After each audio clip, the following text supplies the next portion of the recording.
What do we got here? Studio Coattails and Studio Elan present. In association with Sekai Project? I don't know how to pronounce that. Look at that weird looking cactus. Directed by Sion Santaria. Produced by Josh Kaplan. Y'all can read. Written. Programming. Kevin Turner Minute. Is that someone's name? Ooh. Ooh. Make a wish.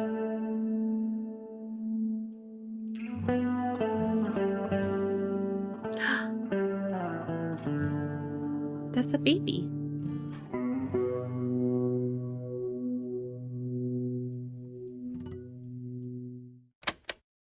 Oh, the music ends, the cassette clicks to a stop. I listened to it so many times, I've even memorized the placement of the static from the song's original broadcast. Ugh. I'm worried the deck might eventually eat the tape, but it never happened to him no matter how many times he played the damn thing, so I'm not too scared.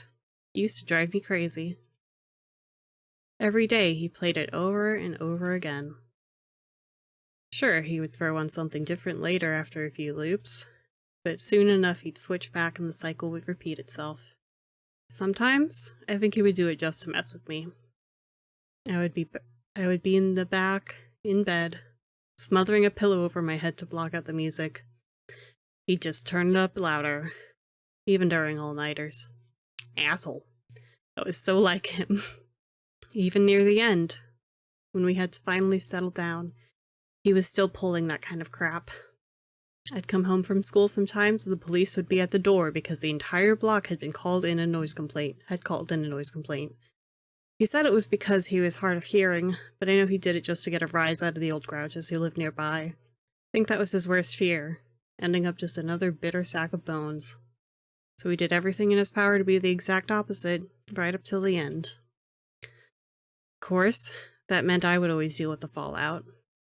Can't imagine what the neighbors thought, seeing a little girl go door to door apologizing because some old man decided it would be funny to put plastic flamingos all over their award-winning lawns. That is funny. Can't help but smile even a little, even if it does hurt.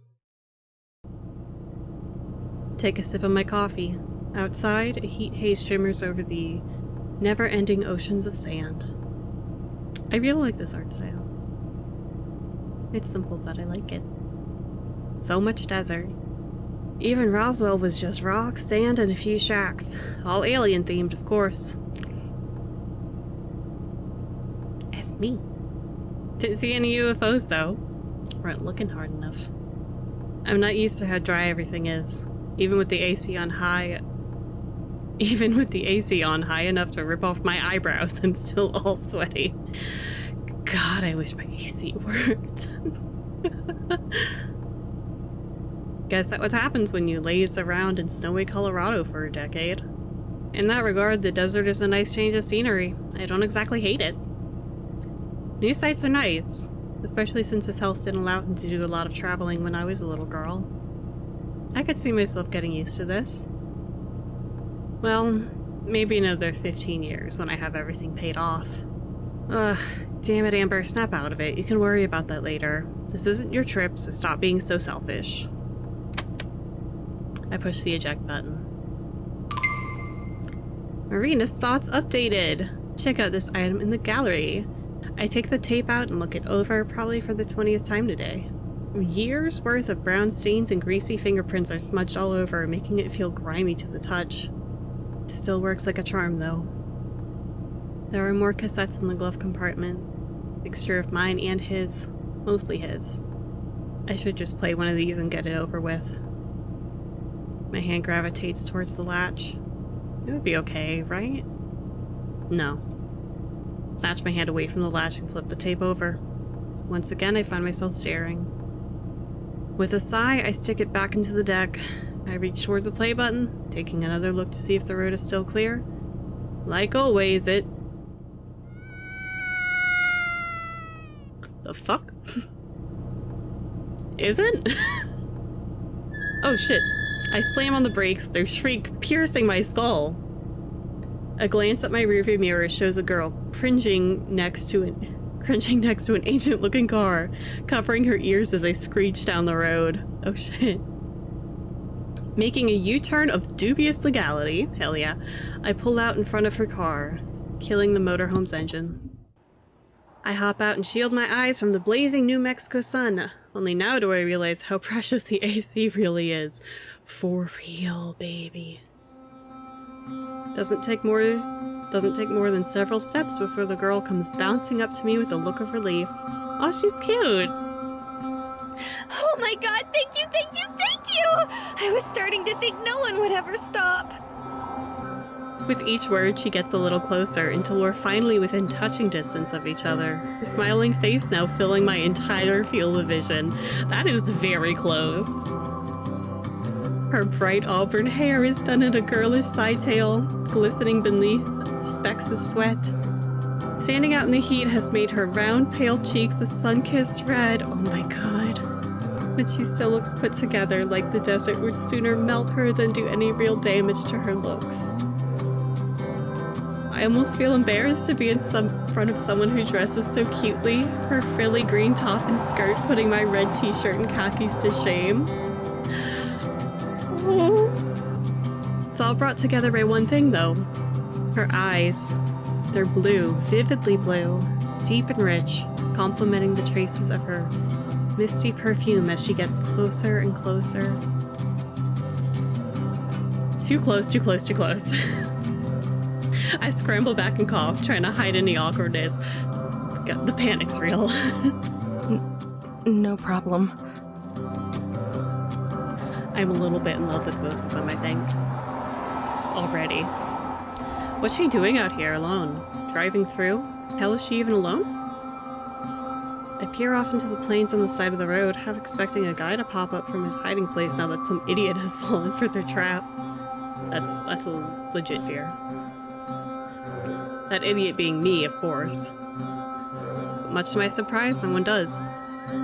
Instead, the girl continues to stare at me, smiling as she patiently waits for my response. I glance behind her, focusing on her car. So what's the issue? Your car breakdown? I think so, yeah. That's rough. I was driving and I just kind of... Stopped. Yeah. Damn. She lowers her head in shame, eyes fixated on her feet, kicking the dust around her. It's okay. It happens. I'm just glad someone came along. I'm not much of a car buff, but I can take a look at it. Yeah. That's what you do, you know? Like, even if I don't know much, I can just pop open the hood and we'll see. And then you just look sexy, kind of leaning over the car with like it's pulling out, you know, like the steam pulling out, you know, and just like, yeah. I just look real sexy and butch right now, leaning over the car like this. Oh yeah. Works every time. Not in my experience, but oh well, you know. Maybe for some people. Oh wow! Could you? Yeah. Can't promise that I can do anything, but I can at least check it out. That'd be great! Yeah. Alright, first things first then. This thing looks even older than my motorhome. It was probably a nice car once upon a time, but with a dented grille, multiple scratches, and faded murky green color, it's hard to believe such a cute girl was driving it. Cute girls can drive dingy-ass cars. I slide into the fabric seat and start the ignition. Don't know too much about how this stuff works, just enough to keep the motorhome from giving out, but I can't imagine it's too significant of an issue. Probably just a dead battery or... no gas. A single car passes by, cooling us with a refreshing gust of wind, sprinkled with dirt and sand. Is something wrong? Is this a joke? Oh no, did I break it? No, it's just out of gas. What? No way! It happens. Dad said I should have filled up before I left. Do you not notice your gas meter going up? Is she for real? Why is this girl in the middle of nowhere by herself? Though, I mean, you know, on some really old cars like that gas meter does not fucking read right at all. As if trying to force all the ideas into the center of her brain, the girl grabs her head and whines under her breath. Ah, man, and I didn't charge my phone either. What am I gonna do?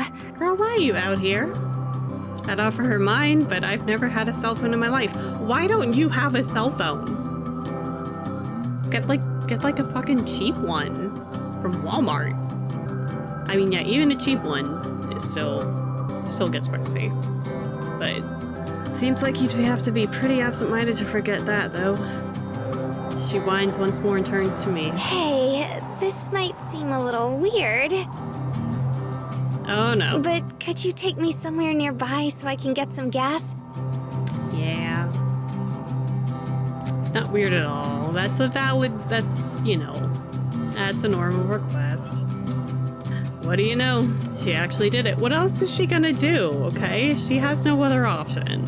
Come on. How long did you say you've been stuck out here? I don't know. A few hours, maybe? Damn. Need I've some been water, trying too. to wave down everyone who drives by, but you were the first to stop. You're just Hold on. leaving her out here to Everyone? Yep. die? This heat wave must have fried her brain. Does she have any idea how dangerous that is? That's probably not a good idea, you know. She cocks her head to the side and gives me a look of genuine curiosity, like it wasn't obvious or something. Why? Oh, you precious baby child. Well, you know. A cute young girl alone in the middle of the desert? It's just asking for trouble. But you're a cute young girl alone in the middle of a desert. Hey. What? Her comeback takes me off guard and I turn away a little, avoiding eye contact. Yeah, but that's different. A smile returns to her face, the same bright one that she showed me when I first pulled over. I'm still avoiding eye contact, but she leans over to the direction I'm looking and continues to smile. So, do you think you can give me a ride? I don't know. Please! It shouldn't take very long. She'll die if you don't. Come on, Amber. She'll die. This girl, it's like she didn't even listen to what I said. Still, better me than some psycho. That's fair. But yeah, she is way too trusting. Or she's a serial killer. Besides, it's not like a small detour will make me late or I guess anything. it's fine. I'm not in too big of a rush anyway. There you go. Before I'm even finished, she's springing off the ground, bouncing to the motorhome. Hey, wait! But it's already far too late as she somehow made her way into the motorhome before its owner, even finding the time to give me a small wave from the passenger seat. I heave a heavy sigh, rubbing my temple as I climb back into the driver's seat. Key is still dangling in the ignition. I wrench it around and the motorhome roars to life, forcing a surprised squeak out of the girl. By the way, my name is Marina. Thank you so much for helping me out. Amber, don't mention it. Careful not to hit her car, I back the RV up and turn it around, sending us in my original direction. I reach for the play button on the cassette player, finally giving in to temptation, but Marina starts up again. Why aren't we going the other way? Wasn't there a station a little ways back? It was more than a little ways back. I saw a sign a few miles ago that said there was a station not too far from here, so we're going there.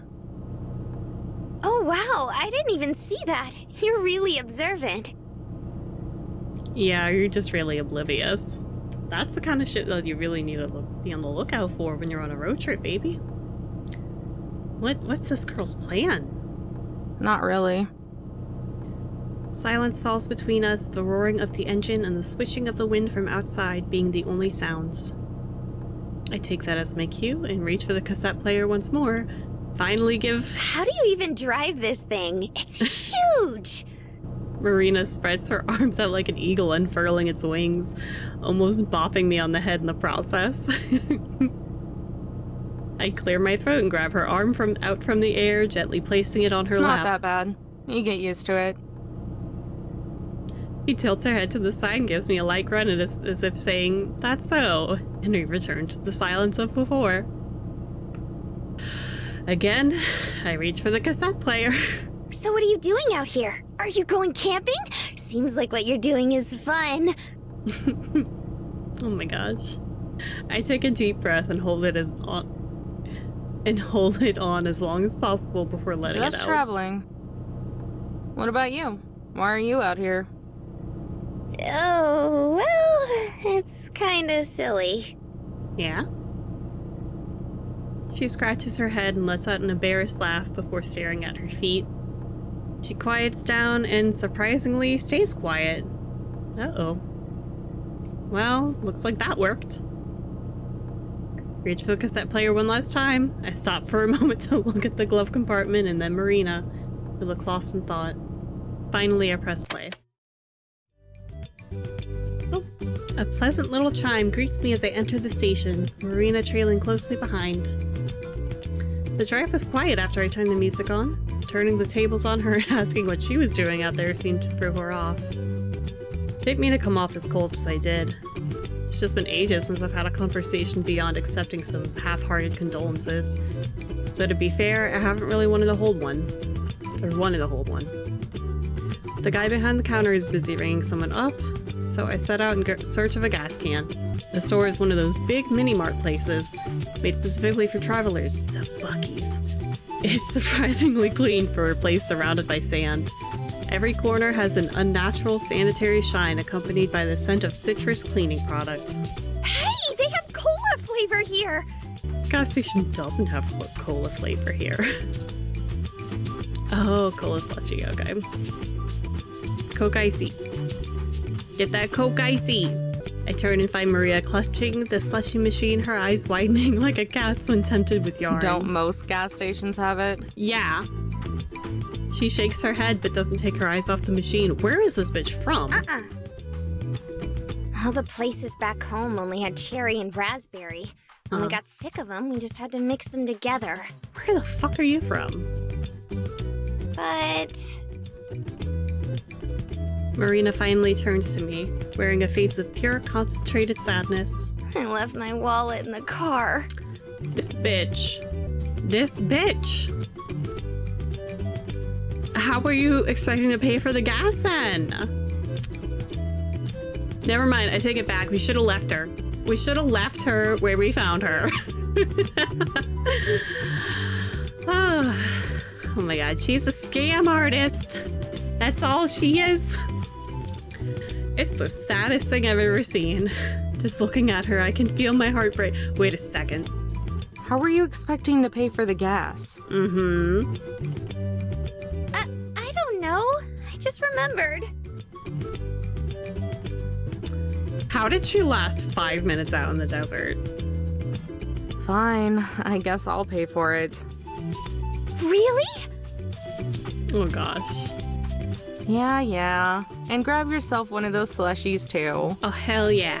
Get that slushy. But make it a small one. Yeah. Her pure concentrated sadness melts into pure concentrated happiness. You're the best, Amber.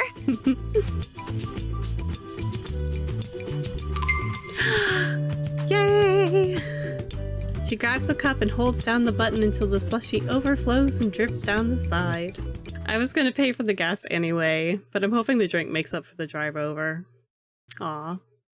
I spot the gas cans and with Marina happily sipping her drink, grab one and head for the counter.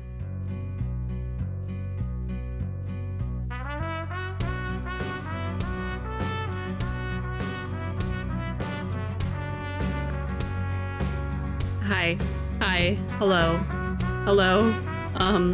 Hi. My name's Rin. How are you?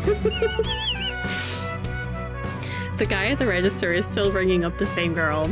Lines of flimsy plastic bags line the counter, filled with a mixture of off-brand junk food and gardening tools. He scans the items as the girl digs through her wallet, her bandana-wrapped head pressing a phone against her shoulder. Aren't you supposed to be the badass mechanic? What good are you if you're not?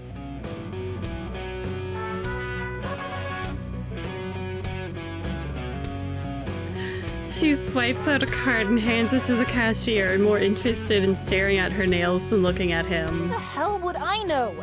Have the squirt check underneath if you're so curious. On the other end of the line, I can hear the faintest of squabbling. I can't make out anything they're saying, but the tone sounds worlds more tolerable than the girls. If it's that old, then I say do it. Cash is cash. It's not like anyone's gonna care. What? What's she doing? Better not take as long as last time, though. I'll be waiting for you slackers outside. The girl slips her phone back into the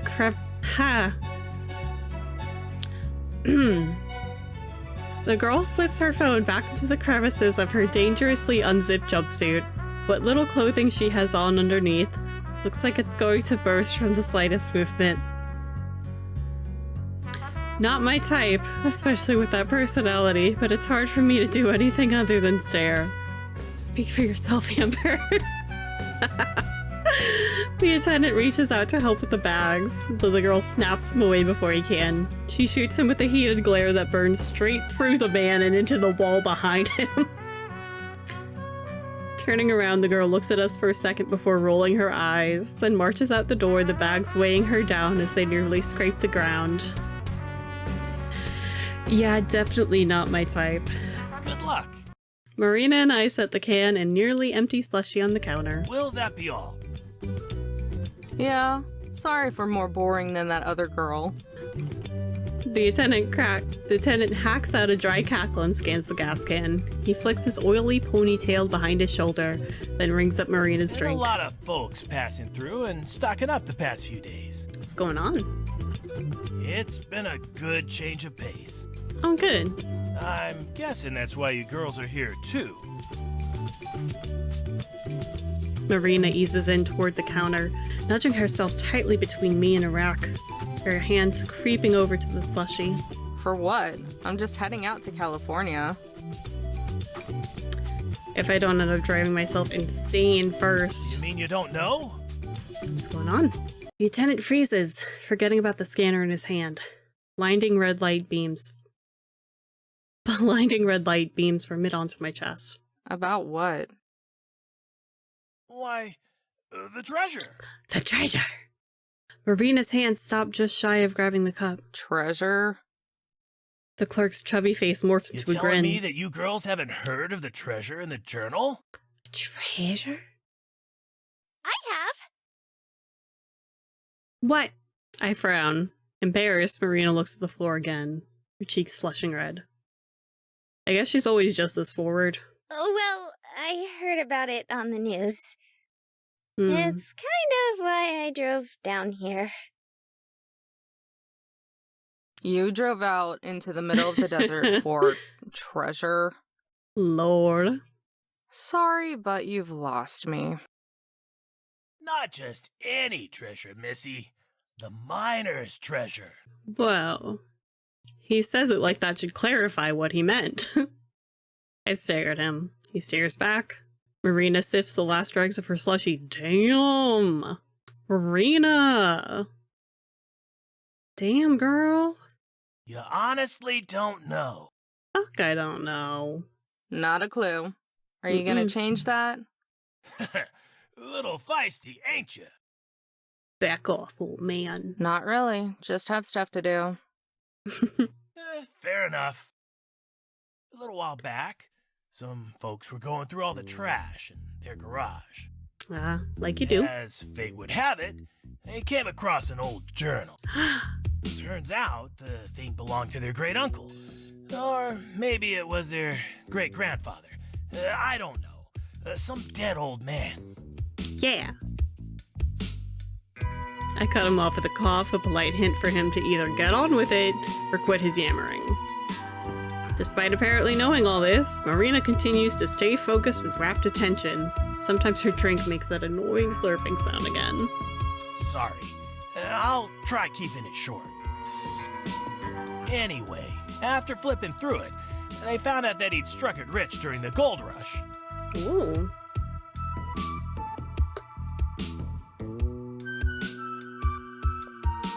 Okay. If he struck it rich, then wouldn't the family know about it? They'd have to be Right. pretty well off, right? Oh, I can answer that. Oh? What happened? He went back home to Missouri without any gold and told all his friends he hid it. Why? For what purpose? But now the slushie is all gone. Marina tries for one last sip, but but all that's sucked through the straw's air. She peers down into the cup and blows out a No small one sigh. believed him, though. I raise an eyebrow. If even this girl knows about it, then I must be more out of the loop than I thought. Well now, looks like Sister here has been doing her research. The attendant leans into the counter and smirks. Story goes, he wanted to eventually move his family out west and dig his gold back up along the way, but kicked it before he could. Damn. He slides his thumb along his neck and makes a cheesy sound effect to go with it. Marina giggles, but I just keep staring. The folks that found the journal ended up selling it to some hotshot publishing house. Now everyone wants to retrace his steps and find the treasure. Sounds about Shipments right. have been selling like hotcakes. Nice. Just got ours last week. Ah, a miner's journey. He points to a rack of identical books sitting by the door. A sign hanging above it reads, "Treasure of the Desert, a miner's journey. Take part in the new gold rush." Yeah, that'll stick in people's heads. And people are really buying into this. Sure are. Yep. I've worked here for over 20 years, and never have I seen this many people passing through. Wow. Even the Banshee before you was here for some supplies and a journal. Sure. Okay. This is a hoax if I've ever seen one. And where is this supposed treasure? No one knows. Dun dun dun. It's all scattered around the desert. They say the journal has hints to its whereabouts. Uh-huh. Mm-hmm. Marina, you said this is why you drove out here. Yep, that's right. Oh, Lord. But you don't really believe the treasure exists, do you? Sure I do. This girl's naive as hell. Of course she believes it. She pauses to think. At least, I want to. But wouldn't it be super cool if there was treasure? It would. Sure, it would be cool. But there's a good chance there isn't. And even if there were, do you know where to start looking? No, not really. I never got that far. I don't even have a copy of the journal. Why don't you even have a copy of... I can't even call her an amateur treasure. Like, this is... Girl, what are you doing? Come on. She lowers her head like she knows there's a good chance what I'm saying is true. But I have to try. How? What are you gonna do? Just wander around, like, looking for a giant X? Baby, no! Her voice is soft and quiet, but there's a faint glow of determination behind it. It makes me feel ashamed for scolding, but the idea that she dropped everything for treasure is insane. To her credit, she did a little research, but that's canceled out by driving into the desert without a full tank of gas. She wasn't prepared at all. Yeah, she doesn't even have a copy of the journal. Like, baby girl. The people who care about her must be worried sick. I barely even know her and I'm worried. Aw, don't be too hard on her, Missy. After all, who could resist a good treasure hunt? Amber can. He looks to Marina and gives a big gummy grin, courtesy of his missing teeth. Ain't Looks that right, sister? like he's got a lot of teeth. He's still got a lot of his teeth. Look at him. Marina springs back with a smile of her own. That's right! Rolling my eyes, I reach into my pocket and pass some crumpled bills to the clerk. Yeah, well, I'll believe it when I see it. Mm-hmm. He shrugs and stuffs the cash in the register. Though now I'm just paying for the tank and an empty cup. And pocket the change. Give a casual wave from the exit. That should be a good enough thank you. Marina follows, though a bit more animated, waving her arm like a fan as she says goodbye. And sister, Yeah? you go ahead and take one of them journals. Aw. Free of charge. Really? Oh gosh. Marina lights up like a firecracker and bounces up and down like she's a kid again. Yup. Oh, wow! Thanks, mister! In one swift motion, she swipes one of the remaining books off the rack so fast, I swear my eyes are skipping frames. Hey, Amber! Look! He gave me one for free. I was there, I heard it. Yeah, I see it. I tune out her chattering and nod as we walk out to the parking lot so we can finally get the fuel. The attendant shouts one last thing, his voice fading behind the glass of the closing door. Look on your drip. Aw, thanks. Desert people are weird. Mike's gonna make No some way. Uh-oh, what happened? What happened? Maybe it's further up the road? Someone stole the fucking camper. I can't believe it. It's gone. We could have just passed it. We Hmm. weren't even away that long. How can it be gone? We stare. Oh no, the car's gone. Okay, good. At least the camper's not gone. We stare at the empty space that once housed a certain ugly green car. I look in every conceivable direction, but there's nothing. Nothing but an ocean of sand and a never-ending stretch of road. Was it towed? No, not out here. Not this quick. Where the hell did it go? Yeah, that is kind of weird, isn't it? Kind of? Marina's hand rests against her cheek as she looks on with only mild confusion, like she's trying to solve a small mystery. Like, where did I put my keys? Oh boy. Your car is missing! That's more than a little weird. Mm-hmm. Well, it's actually my big brother's car. He just lent it to me when he left for college. You stole your brother's car and lost it in the desert. Oh, He's gonna kick well, your that makes ass. everything better then. Really? No. No!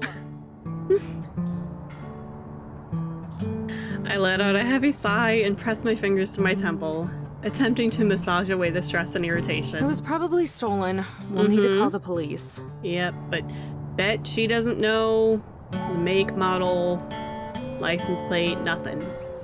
You have a phone, right? It was in the car. I do, but Mm-hmm. That's right. You said it was dead. And I'm guessing you left it in your car. Mm-hmm. Along with her wallet. yeah. She has no ID or anything. She's a scam artist. Well, that's just great. Don't you have one? No. Nope, never needed one. Afraid no one would call you? Marina! Marina! That was uncalled for. Holy shit. That was fucking... Oh no, that was scorching. No. Not quite. I shield my eyes and look up the dry sky. Its color has shifted to a glowing orange as sunset begins to settle over the distant valley peaks. It's gonna get dark pretty soon. Don't worry, Amber. I would call you. Please don't. I can't just leave her. She'll die. She'll get eaten by coyotes. Even if she did have her phone, it would take forever before anyone could get out here. She'd go from burning up in the heat to freezing out in the cold within a few hours. Plus, if there are people around who would steal cars, there's no telling who else is out here.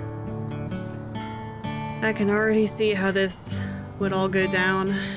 She would be huddled on the side of the road, trying to keep warm. Pack of coyotes would be howling all around her, closing in. Then, from down the road, a starved creep would pull up in a trashy old pickup truck, open his door for her, and... oh god. Hey, where are you from? If you don't mind me asking. Oh, I'm from Carlsbad. She pauses for a moment. Or at least kinda close to it. It's a little out of the way. Carlsbad? You're from California? No, silly! Carlsbad, New Mexico.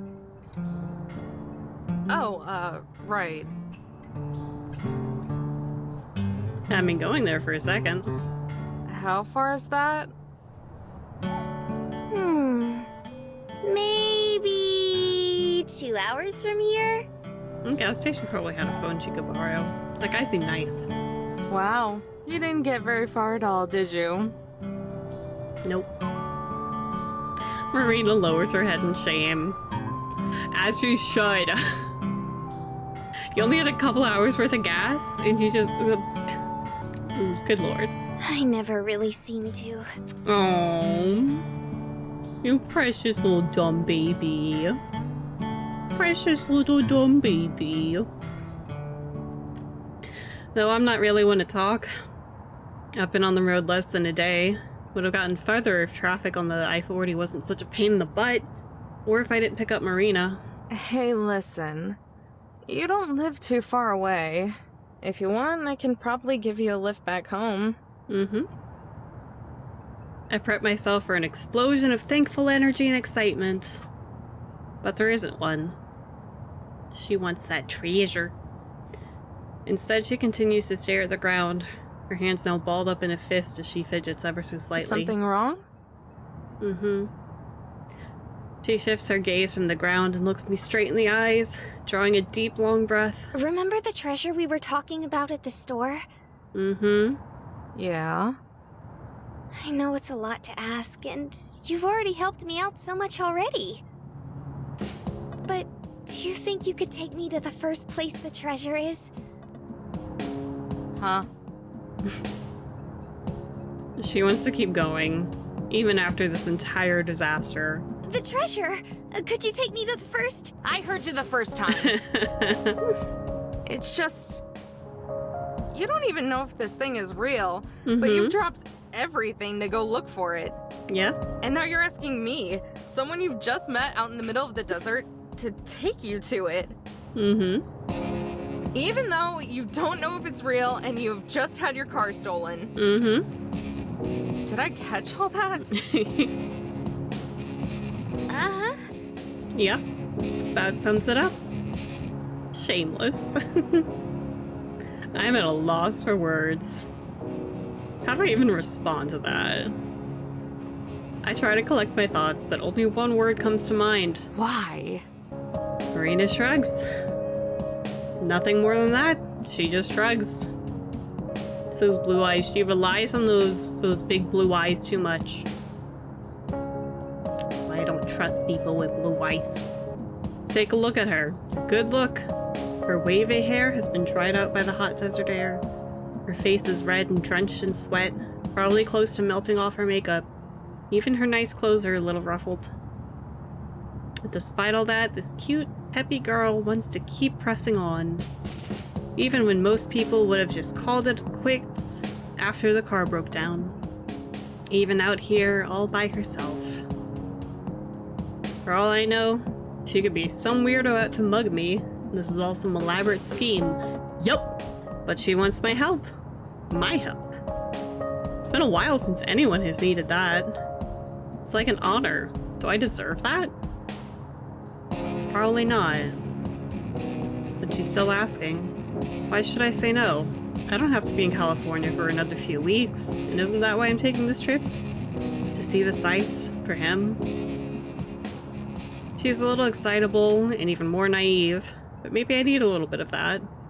It's a lot better than just being out here all by myself with nothing but the ghosts of my memories to keep me company, even if it's just for a little while. Why the hell not? Hop in. Yay! Yeah! Yeah, for real. Hell yeah, let's But go. only until the first location. After that... After that, you'll hitch a ride with someone else. The breath is forced out of me by the sharp impact of Marina tackling my stomach.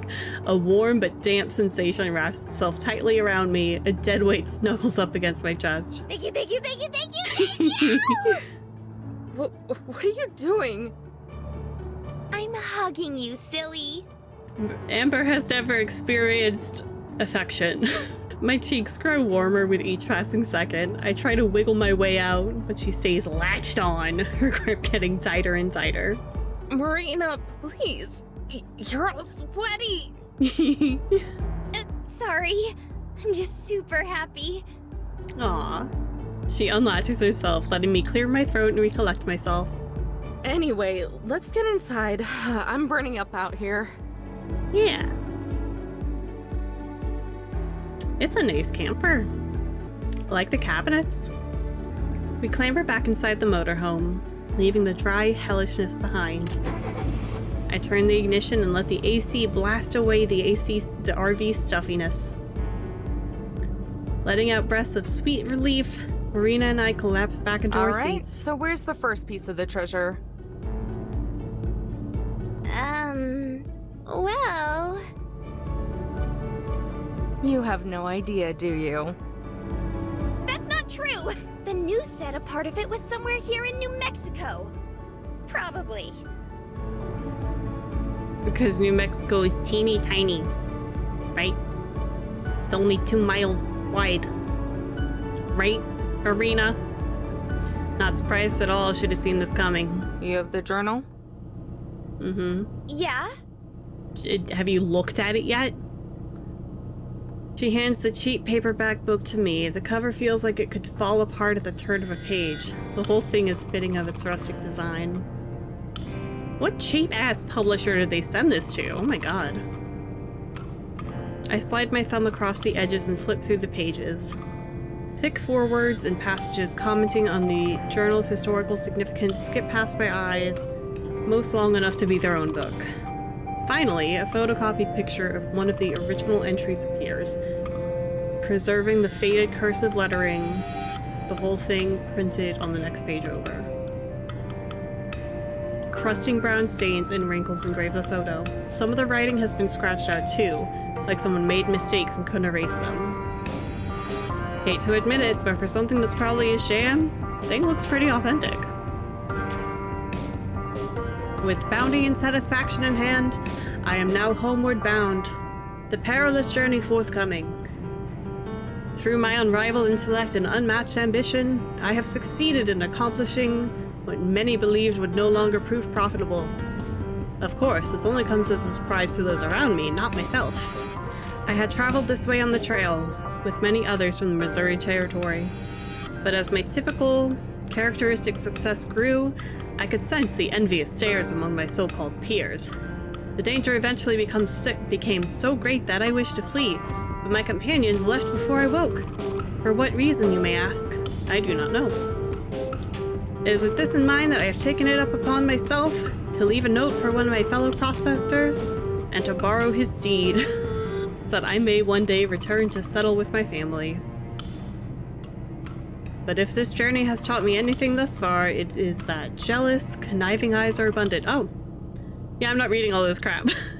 Where should I actually start? Let's see, if he left California, lived in Missouri, and supposedly hit something in New Mexico like Marina said, what we're looking for is a later entry. Ah, here we are. Alas, I have reached the oh my god. Alas, I have reached the final point of division in my travels. During my stay among the ruined sanctuary, the rogue native, Lamasi, had informed me of a landmark that was rich in the mythos of his people. Considered sacred, he said that the chance of the gold being discovered would be very slim. He referred to it as a winged rock, a monument erected toward the sky. After my previous detour, I have finally arrived. It is with much disbelief, I must say, my friend Lamasi was right. It is not just a monument erected toward the sky, it is a mountain, almost as if the Lord himself had struck up the earth among the sand. It is guarded by trails of rocks around it, all branching from the mother rock. On this journey, I have encountered many different sights, dangers, and yes, even an occasional friend. As I look upon the mountain before me, I am reminded once more there are things bigger and greater than I. Though I am not yet rid of this cough, my soul has been humbled and removed of fatigue. I can think of no better place to store the last of my gold, and I anxiously await the day of return. What does it say? The gist of it is that it's near a big rock and a bunch of little rocks. That should narrow it down, right? Yeah, to the entire state of New Mexico. Marina gasps and lunges toward the journal, muscles in her neck tense and eyes wide with panic. That can't be the only thing he mentioned. There has to be more. I raise the journal high above me so she can't reach it, using my hand as a blockade against her head as she desperately tries to grasp for it. Sheesh, relax for a second. I actually have a pretty good idea of where it might be. Wow. She settles down, still stiff with anxiety, nibbling on the tip of her thumb. I lower the book back down and read over the entry one more time just to make There's sure. a part where he calls it a winged rock. Assuming my years of reading travel guides and brochures weren't totally useless, then I'm pretty sure that's a loose translation of what the Navajo used to call shiprock. Ooh. There's a ship out in the desert? Whoa. I peer over the journal. Marina's imagination is going bonkers, her eyes alight as she tries to wrap her head around such a novelty even existing. How long have you lived in New Mexico? Marina swells up with pride, only to deflate like a balloon before speaking, instead choosing to blow a misplaced strand of hair out of the way. Oh, my life. I sigh and slam the journal shut. It's a small mountain near the border of New Mexico and Utah that's vaguely shaped like a ship. No, that's your way anyway. Oh, I think. okay. That makes way more sense. I'm surprised you haven't heard of it. Thing's a landmark. Yeah. But hey, at least I know now. There you go. Shrugging, I put away the journal and smirk. Misplaced as it might be, her cheeriness is a good mix-up from the norm. Do you think the treasure might be there? Don't know, but it's worth a shot. We don't have anything else to go on. There you go. Sure you don't want me to just take you home? Marina hesitates for a moment, turning to the windshield as if to dodge the question with her eyes. No. I think I want to do this. All right. Alright then. Put the car in drive and look ahead. The sun has set, the blue shade of dusk rising up to take its place. Press down on the gas. Marina turns to me Let's and hit the smiles. road. Yeah! The sun has long since set and given way to darkness. Only my headlights remain, illuminating the road and silhouetting the small rock formations around us. I've been alternating between the old tape and new ones, immediately throwing on the old tape after finishing a new one and vice versa. I haven't had any complaints from Marina, who's been sitting at my side the entire time, softly humming off-key to the music. She seems to be the type to just accept things as they are, like with her car being stolen, or that treasure. Especially that treasure. And to make it worse, it's not just her. Apparently it's some phenomenon now. Goes to show how much I keep up with current events. The whole thing smells like a scam. I bet somewhere all the big shots from that publishing house are gathering up in their corporate tower, laughing at the idiots they've ripped off with that book. Christ, I'm even starting to sound like him. The music turns to static before the cassette is silenced by a loud click. I eject it and reach for his old tape again.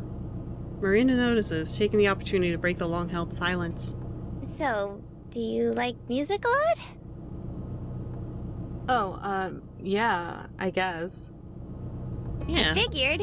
You've been playing those tapes this entire time. She She picks up one of the tapes on the center console and inspects it, going as far as to poke her pinky through one of the holes. Though, I'm not sure what you'd call this type of music. Yeah, I've just been playing whatever. Mostly jazz fusion and alt country. Oh my Throw in gosh. some new age crap in there for good measure. She has interesting taste in music. Okay. Most of these are mixtapes I made when I was little. Aw. Cool. Any names I'd recognize? She peeks at me through the holes of the cassette, wearing a wide, genuine smile. Probably not. Aw, come on. Try me. Maybe. And why not? Maybe I'm not giving her enough credit. You know, Gabriel, Gertu, Weather Report, Donovan, Metheny. I don't know any of these. Huh. I mean, not that I have, you know, supreme music knowledge, but still, wow. Marina gives sage-like nods and grunts of understanding as I list off the names. You have no idea who any of them are, do you? Not a clue. Nope. That's what I thought. Sorry. I usually listen to whatever's on the radio. Same, honestly. I crack a slight smile. It's alright. I could see how it might be hard to get into. Yeah. My gramps used to call it road trip music. An incredible artistic business, right? I still think it's nice, though. It's making you really happy. You think so? Aww. She taps her finger gently against my cheek. I pull away a little, but let her do it anyway. Yeah. Why else would you be smiling? Aww. I've never really thought of whether it made me happy before, but I do know it made him happy, so that's good enough for me. Aww. That's actually why I'm going to California. You know, for a music festival. Oh, that's why we're going. Okay, that's exciting. For real? Where? Nice. Not far from Palm Springs. Palm Springs? Like the actual Palm Springs? It's real. Don't know if there are any other Palm Springs in California, but yeah, they do it every year for a few weekends. Nice. I went to my first concert a little before I graduated. She rests her head against the window and stares at the road ahead, her smile fading but still there. It was so much fun. Oh. An entire weekend of that sounds super awesome. Nah, it ain't that cool. Marina flings her head away from the window and turns to me. Now she's staring at me like I'm crazy. How could you even say that? It's the coolest thing ever! I wouldn't even be able to wait. I'd want to see all the bands. Marina has never left her hometown. Sheesh, relax. It's not like I'm taking it for granted. It's just that there's only one group I know I want to see so far. That's right, his favorite group. We are on a trip of grief, I suppose. Just one? They're both amazing. Both of these characters, I love them a lot already. He was so excited when he got the tickets. No! Oh, it was that recent. He got the tickets and everything. Oh, okay. Just one that I'm excited for. I'll watch a bunch though. Nice. That's good. I haven't been to a music festival. Releasing a long sigh, Marina eases back into her seat. Good. I was afraid you were going to head home after you saw your group. You crazy? I'd like to at least have a little fun before worrying about all the expenses I gotta deal with. Yo, for real. Expenses? Marina doesn't know what money is. That's why she left her wallet in her car that got stolen. She's a mess. She's an absolute mess. Oh no. It's nothing. Oh no. God, yeah, those speakers, they get, like, they always tell you, like, oh, don't stand too close, like, you'll go deaf, but, like, seriously, they shouldn't have, like, I know people in the back need to hear, but Lord. Oh my God, right? She gasps. Are you in debt? Is it college loans? My brother said those aren't fun to deal with at all. No, they're not. They're not fun at all. Got too comfortable. Should have just kept my trap shut. No vulnerability on this road trip. None. Or did you just spend too much on your Ah, without warning, I swerve off to the side of the road and onto the rocky sand, cutting Marina off and nearly giving her a heart attack. Holy shit. Marina, stop asking about my life or I'll murder you on the side of the road right now. Marina shoots me a worried glance, her face still pale. Oh my god! What was that? Are you okay? Oh no. I pinch the bridge of my nose and my elbows on the wheel. Amber? Oh. I've been driving all day. I'm a little tired. I'll bet. Where are we? A little outside Albuquerque, so we aren't too far now. We'll sleep here tonight and drive to Shiprock first thing in the morning.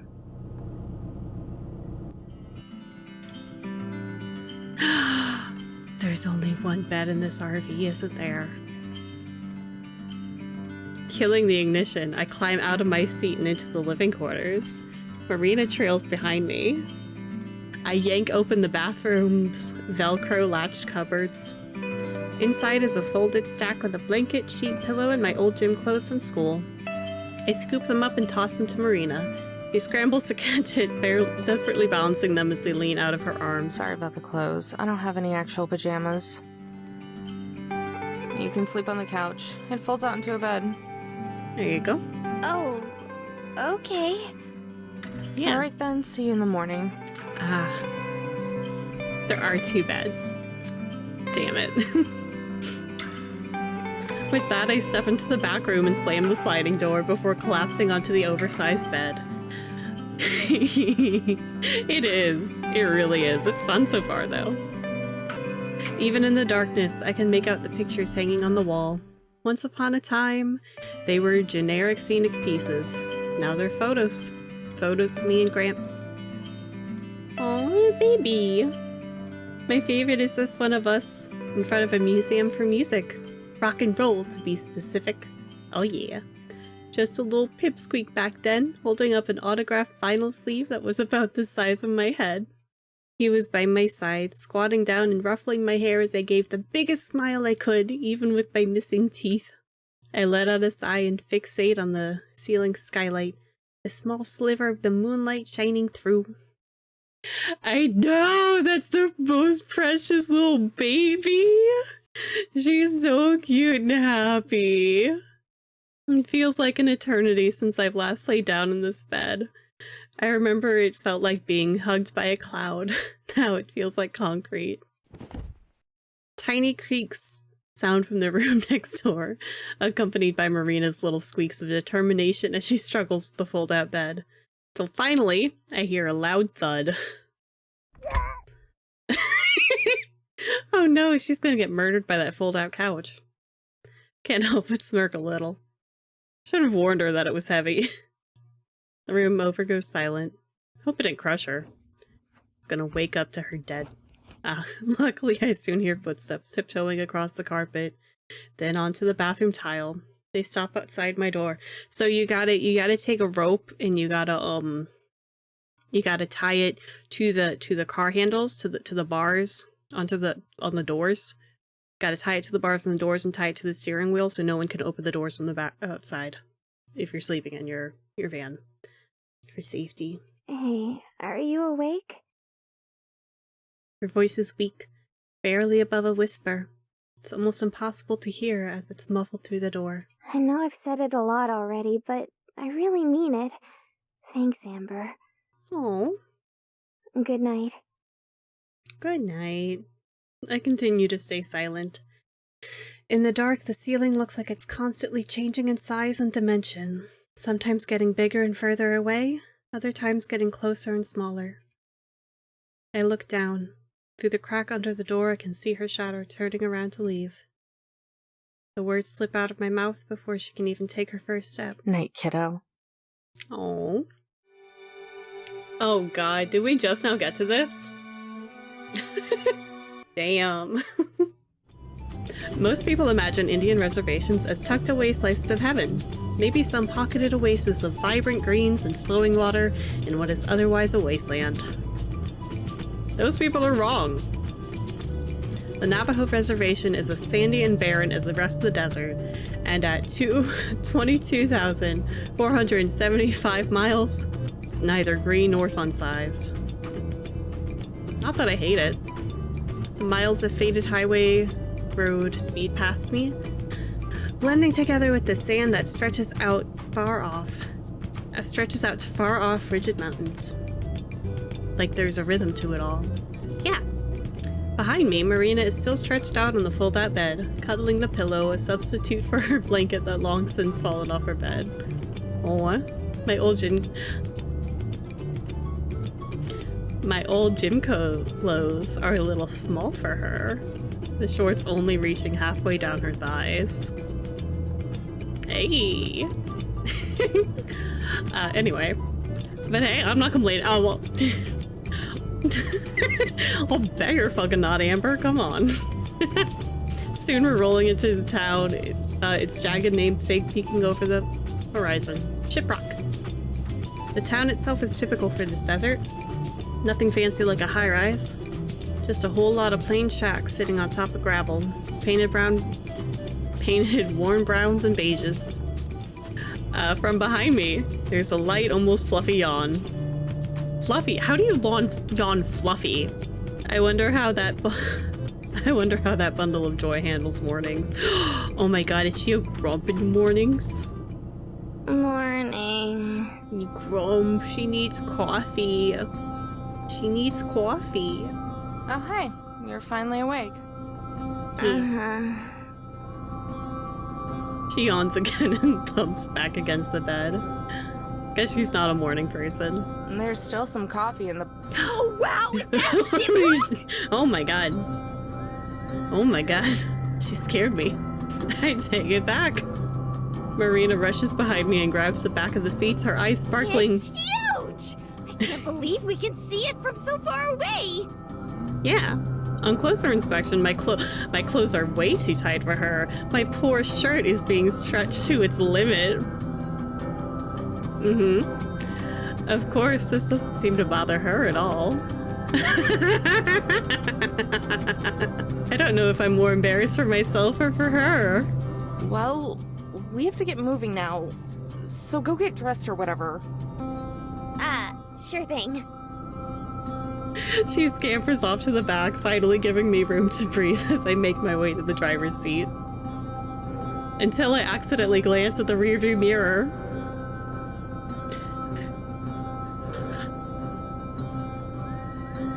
In the middle of the motor home, Marina slips out of her pajamas and into her regular clothes.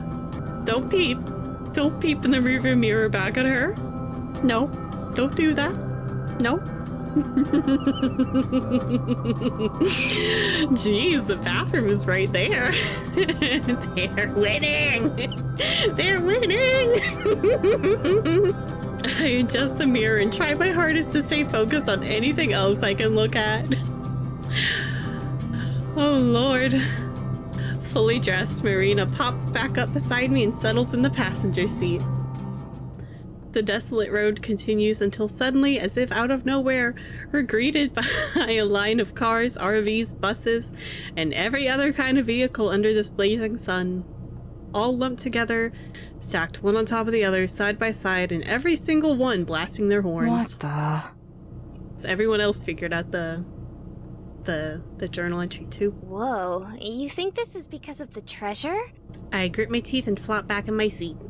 I can only pray these are tourists, and I was the only one dumb enough to humor the scam. We're soon assimilated into the traffic jam. Slowly, the motorhome inches forward. But when we finally reach the front, a whole new monster awaits us. Laid out on the dirt, barely in the shadow of the looming mountain, is a giant cluster that can only be described as such. Campers, tents, tarps, booths, you name it. Holy shit. A chaotic horde of people crowd around the entire unorganized mess. I cringe at the very sight of it. I'm in hell. Marina pushes her face against the window in all of the sheer insanity. Excuse me. I don't think I've seen this many people since the concert. Oh god, she's going to break from the overstimulation. Oh, poor baby. A choir of horns serenades us from behind. Groaning, I pull forward and squeeze the motorhome into the nearest available space, stuffed tightly between everything else. Backing out is going to be a real pain. Oh yeah. Well, what are we waiting for? Let's go find that treasure! Oh my god.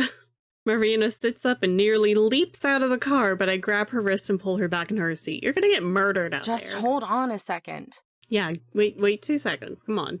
Her enthusiasm fades. Oh, that's right. You were only going to drop me off and leave.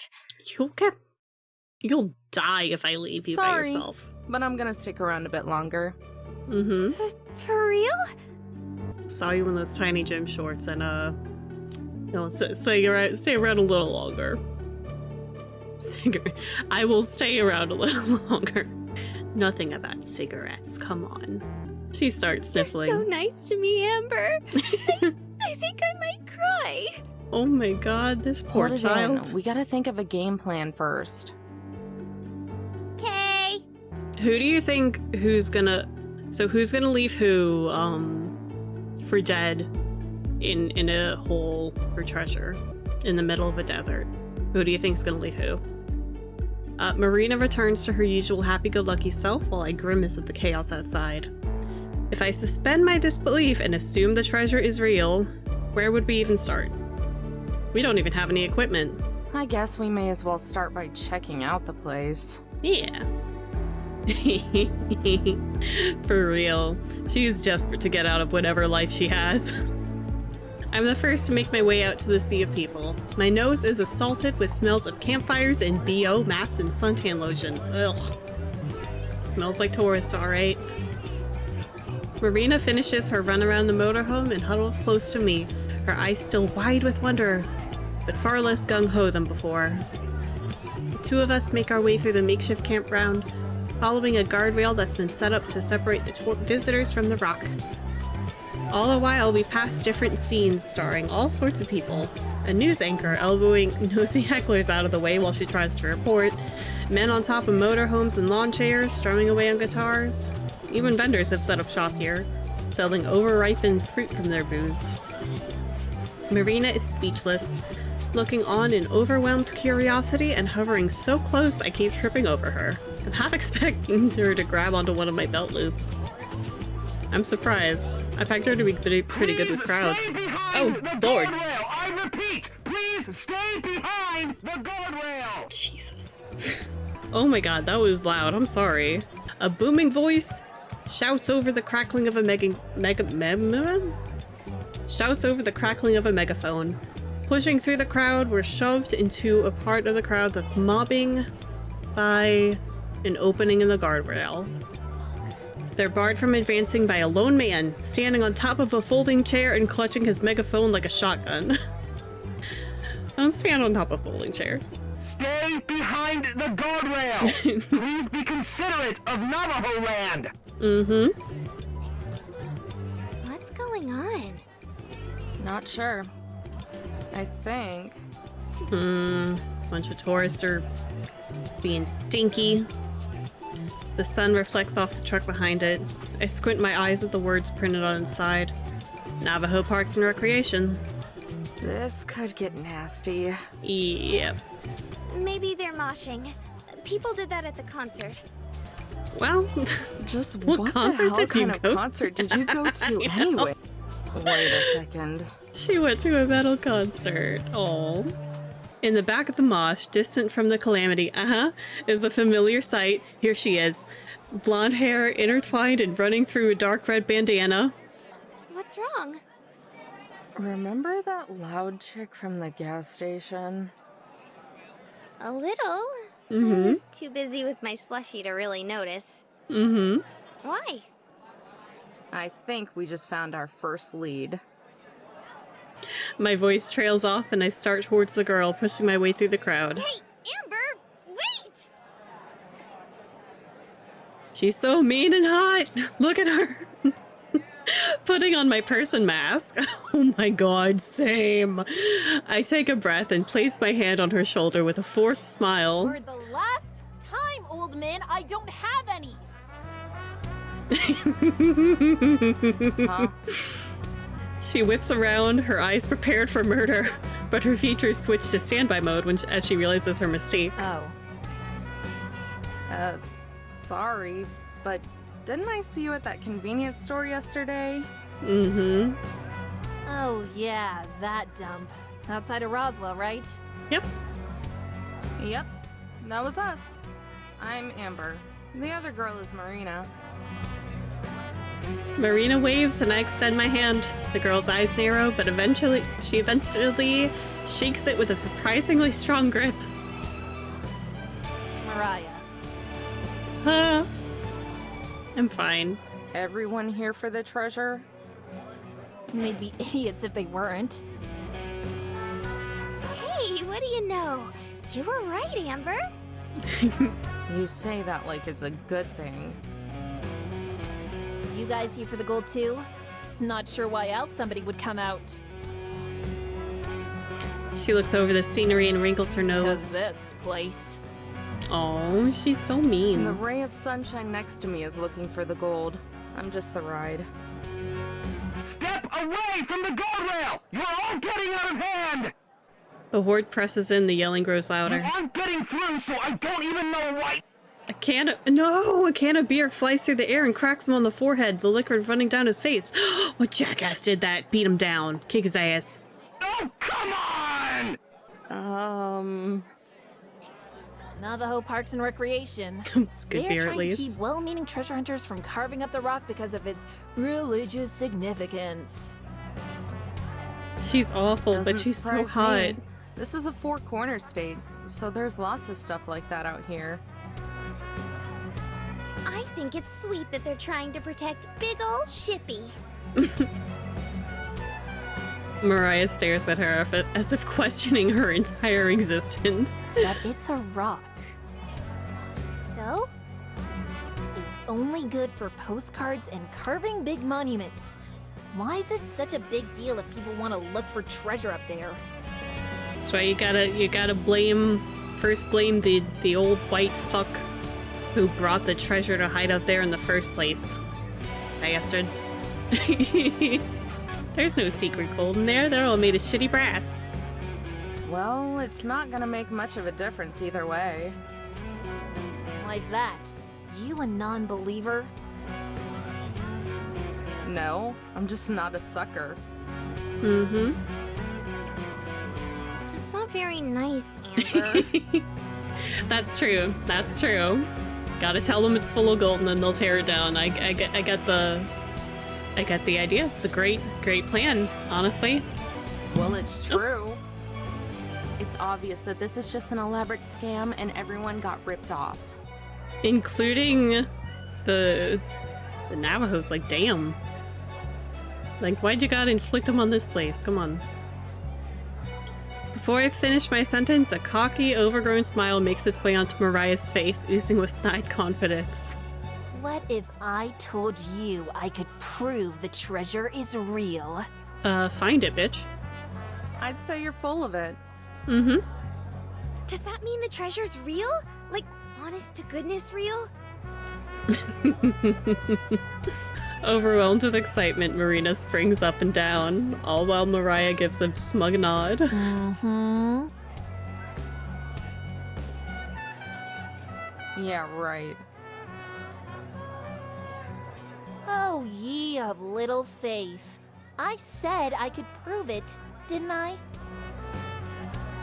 She could talk shit to me. And how exactly are you gonna do that? Come back to my base full of highly trained elite treasure hunters. Then I'll show you. Wow. Elite what now? Elite treasure hunters. For real. Oh my god. Highly trained elite treasure hunters. Oh my god. Right.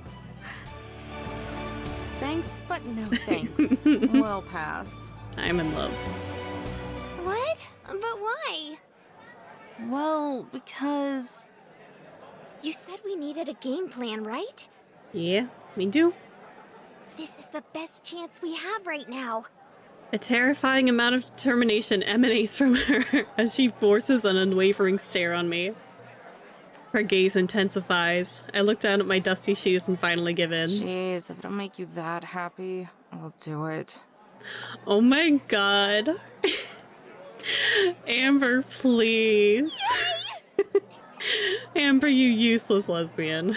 She's really damn determined, I'll give her that much. I'm not sure I could have said no. But this better be legit, you hear?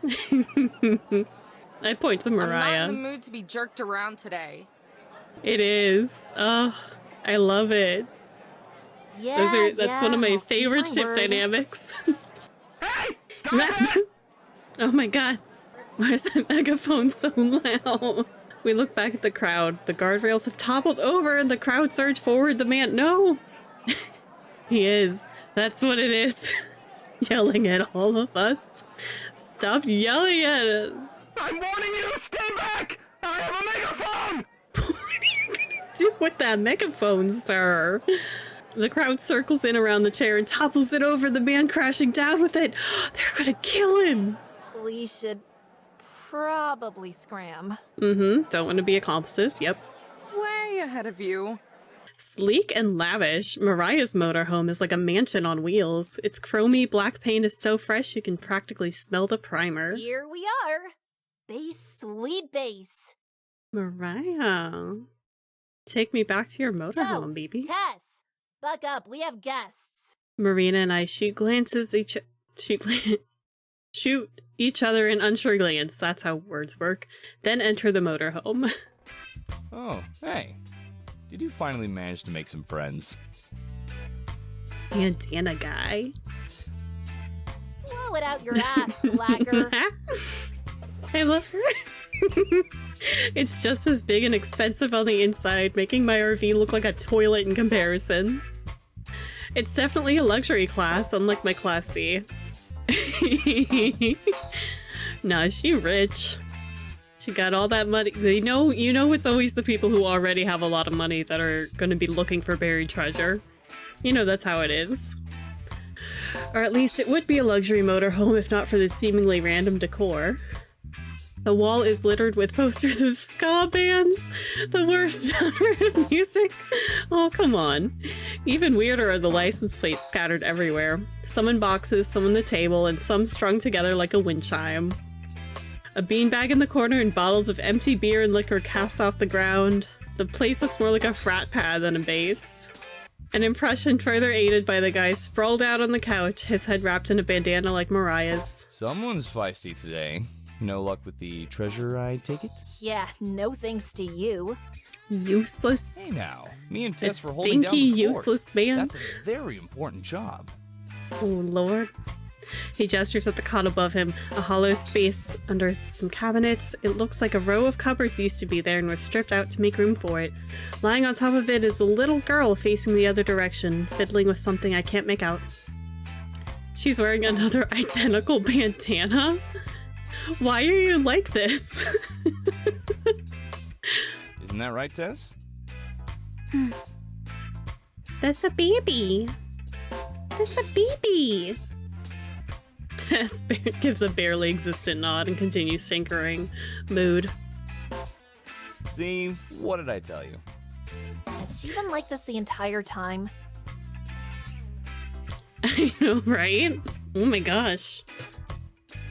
Why would you bring a baby? I guess she's like... Is she like a child genius? Making devices, making bombs? She's making bombs. Yep. She hasn't moved since you left this morning. It's kind of sad. Oh, Please. Don't think I haven't noticed you were on that couch when I left. it's like a cat, you know? He'll get up and move around when you're gone, and then he'll get back in the same spot. And because you... because you like object permanence almost as much as the cat does, then you think it's just been in that same spot all day. Guilty as Mhm. charged. I clear my throat, reminding them of our presence. Oh, right. This is my team. The lug who's become one with the couch is Joseph, and the squirt is my kid sister Tess. Joe, Tess, this is Alyssa and Melina. Amber and Marina. Wow. Whatever. They are looking for the treasure too. It's okay, baby. You don't need to remember my name. Hey there, ladies. What's up? I can only hope the highly trained elite team are hidden in the bathroom. Hey, I'm Marina. It's really nice to meet you.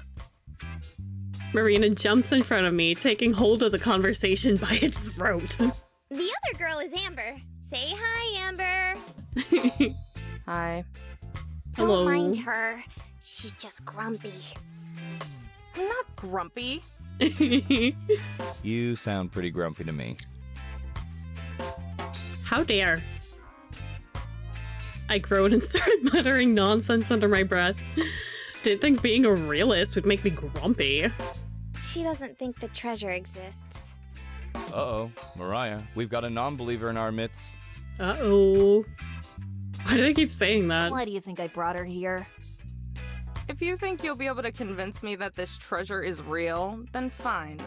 But you have another thing coming. Come on, where's your sense of adventure? Back in my motorhome. We can take you and your sense of adventure back to Carlsbad if you want. No thanks. Oh, Lord. Carlsbad? California? Nope. New Mexico. Rolling her eyes, Mariah walks over to a drawer. From inside, she pulls out something wrapped in cloths and brings it over to me. She got that good weed. Go ahead. Take a peek. Her smirk reappears, curling across her face as if this were a game and there's no way she could lose. Hesitant, I bring my hand to the rag and unwrap it. What? No, wait. Is this? That's right. Whoa. Lying swallowed in the cloth is a yellow nugget. I give it a squeeze. It's soft. Definitely not a piece of pyrite. It's The gold. real shit. It's corn. But how? You know the miner who hid the treasure? It's got some That's corn Joseph's nuggets. great uncle. Corn nuggets are the best stuff. Oh my god, I haven't had corn nuggets in ages. God, I want some corn nuggets. I can Bye. testify for that. It's true. This thing is a family heirloom. More like it was lying forgotten in my basement until we stumbled across it as kids. After that, I heard great tales of the miner and his hidden treasure. She went to the library and found old newspaper clippings making fun of him. Nice. Then, I made it my life goal to find the treasure. Family corn. She's been obsessed with it ever since. Help. We'll rescue you, Joseph, don't worry. That's a load. I saw you at the store yesterday. If you knew so much about the treasure, then why did you have to buy one of those journals? Another side of my family probably got the journal after he kicked it. We didn't hear about it until everyone else did. Oh, damn. This doesn't prove anything. Mariah shoots me a scowl, similar to the look she gave the clerk yesterday. What are you trying to say? Oh my god. Sis, Tess finally moves, hopping down from her cot, another license plate wind chime in her hand, the plates clanking together as she runs over to Mariah. I finished it. Oh. She says this without a hint of emotion, her eyes in a constant half-open state. Like she needs to sleep. It's kind of unsettling. How Rude. many is that now? 44? Make as many as you want, baby girl. It's fine. 45. Nice. Marina bends down to Tessa's level and greets her. Good. Good job, Marina. Oh, are you collecting license plates? Uh-huh. I only have 5 more until I have all 50 states. Nice. And what state do you have there? New Mexico. Oh my god, they stole it off her car. Her voice and expression don't change. Still as dry as the desert air. Mariah scoffs. At least yesterday wasn't a complete waste of time. That junker was a piece of crap. No! It was her car. Wait a All the second. parts were rustier than my ass. Even the Your scrap ass metal wasn't rusty. worth it. Just be thankful we found it. We'd be busted if I hadn't salvaged the good bits. Besides, that money is going to keep us from starving. Oh, shit. I look at Marina, but she doesn't seem to have put it together. Marina, no! What happened to your phone and your wallet? About that car you found. That wasn't outside Roswell, was it? They stole her wallet, too. Bastards. Marina's eyes go wide, realization finally penetrating her skull. Yeah, not too far from the store. What do you care? Fucking A! It's about time! Bunch of sons of bitches! Can feel my blood beginning to boil. Marina can feel it too. Amber? Kick their asses, Amber. Do it! Do it! Come on, PvP, let's go! Let's turn this into a fighting game, let's go. Every part of me is shaking. I struggle to Her spit out the car was words. stolen outside of Roswell yesterday. It was Mm-hmm. out of gas, so we went to get some. Joseph is the next to realize it, followed by Tess. Crap.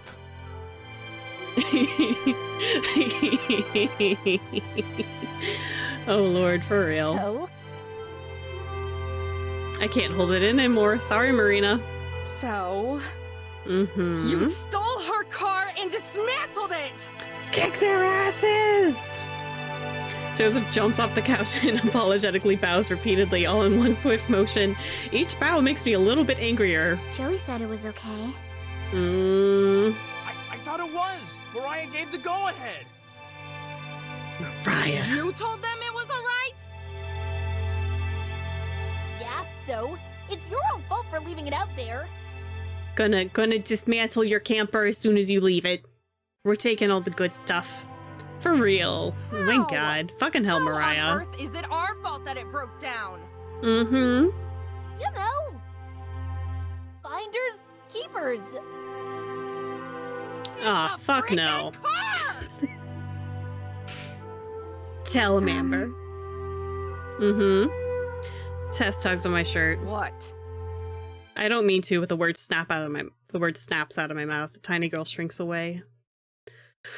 All right, Amber, just calm down. We can talk this out. Here. It's the license plate.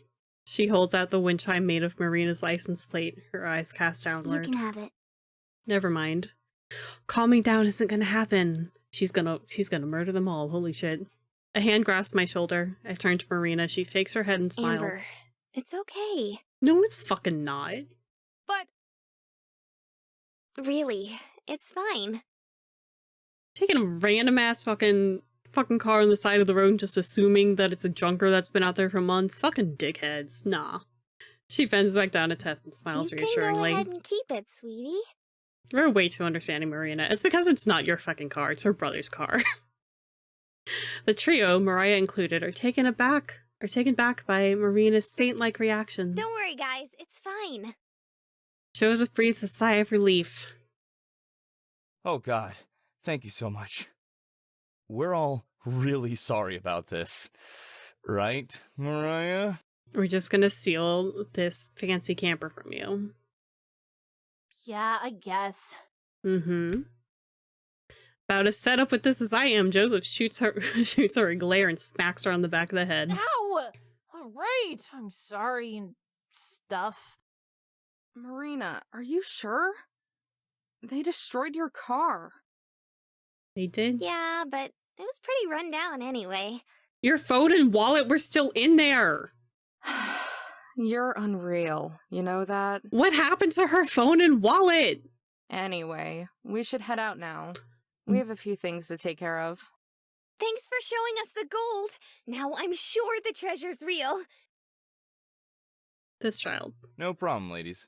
This child. Again, really sorry for all the trouble. If there's anything we can do for you, just give us a shout. Can you give Marina her wallet and phone that you stole from the car? Or did you sell those too? Sure thing. At least her ID. We head for the door, but Marina turns around before stepping outside. By the way, was there a phone in the car? Mm-hmm. The pink case, eh? Time for murders now. Yeah, Mhm. that's the one. It's time for murder. No one's leaving this We kind of camper. sold that too. They're a bunch of criminals. They're a bunch of crooks. It's time for murder. What about her wallet? She's gonna get her identity stolen, everything. Poor Marina. Stupid baby. It feels like the page is staring back at me. In fact, at this point, it probably is.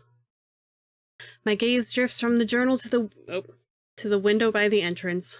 Marina is outside, twirling the payphone's cord as she pops in another quarter. She bites her lip and looks through the window. Our eyes meet. She sends me a small, anxious wave. Closing the book, I let out a yawn and removed my head from my fist. Pretty sure there's a red imprint on my cheek. Figuring out we had to go to Shiprock was the easy part. Everything else has been a gigantic pain in the ass. There's a rush of precious cold air getting sucked from the building. Marina enters, carefully shutting the door and taking the seat opposite me in the booth. So how'd it go? It went fine, I guess. Your parents are okay with all of this? Maybe not okay. She stole her brother's car and it got stolen and scrapped, and her phone too. Oh my god. This is a disaster, Marina. A smile creeps on her But face. they understand. How rich are your parents? Oh my god. At least someone gets it, because I still don't. They weren't happy about the car, though. Nope.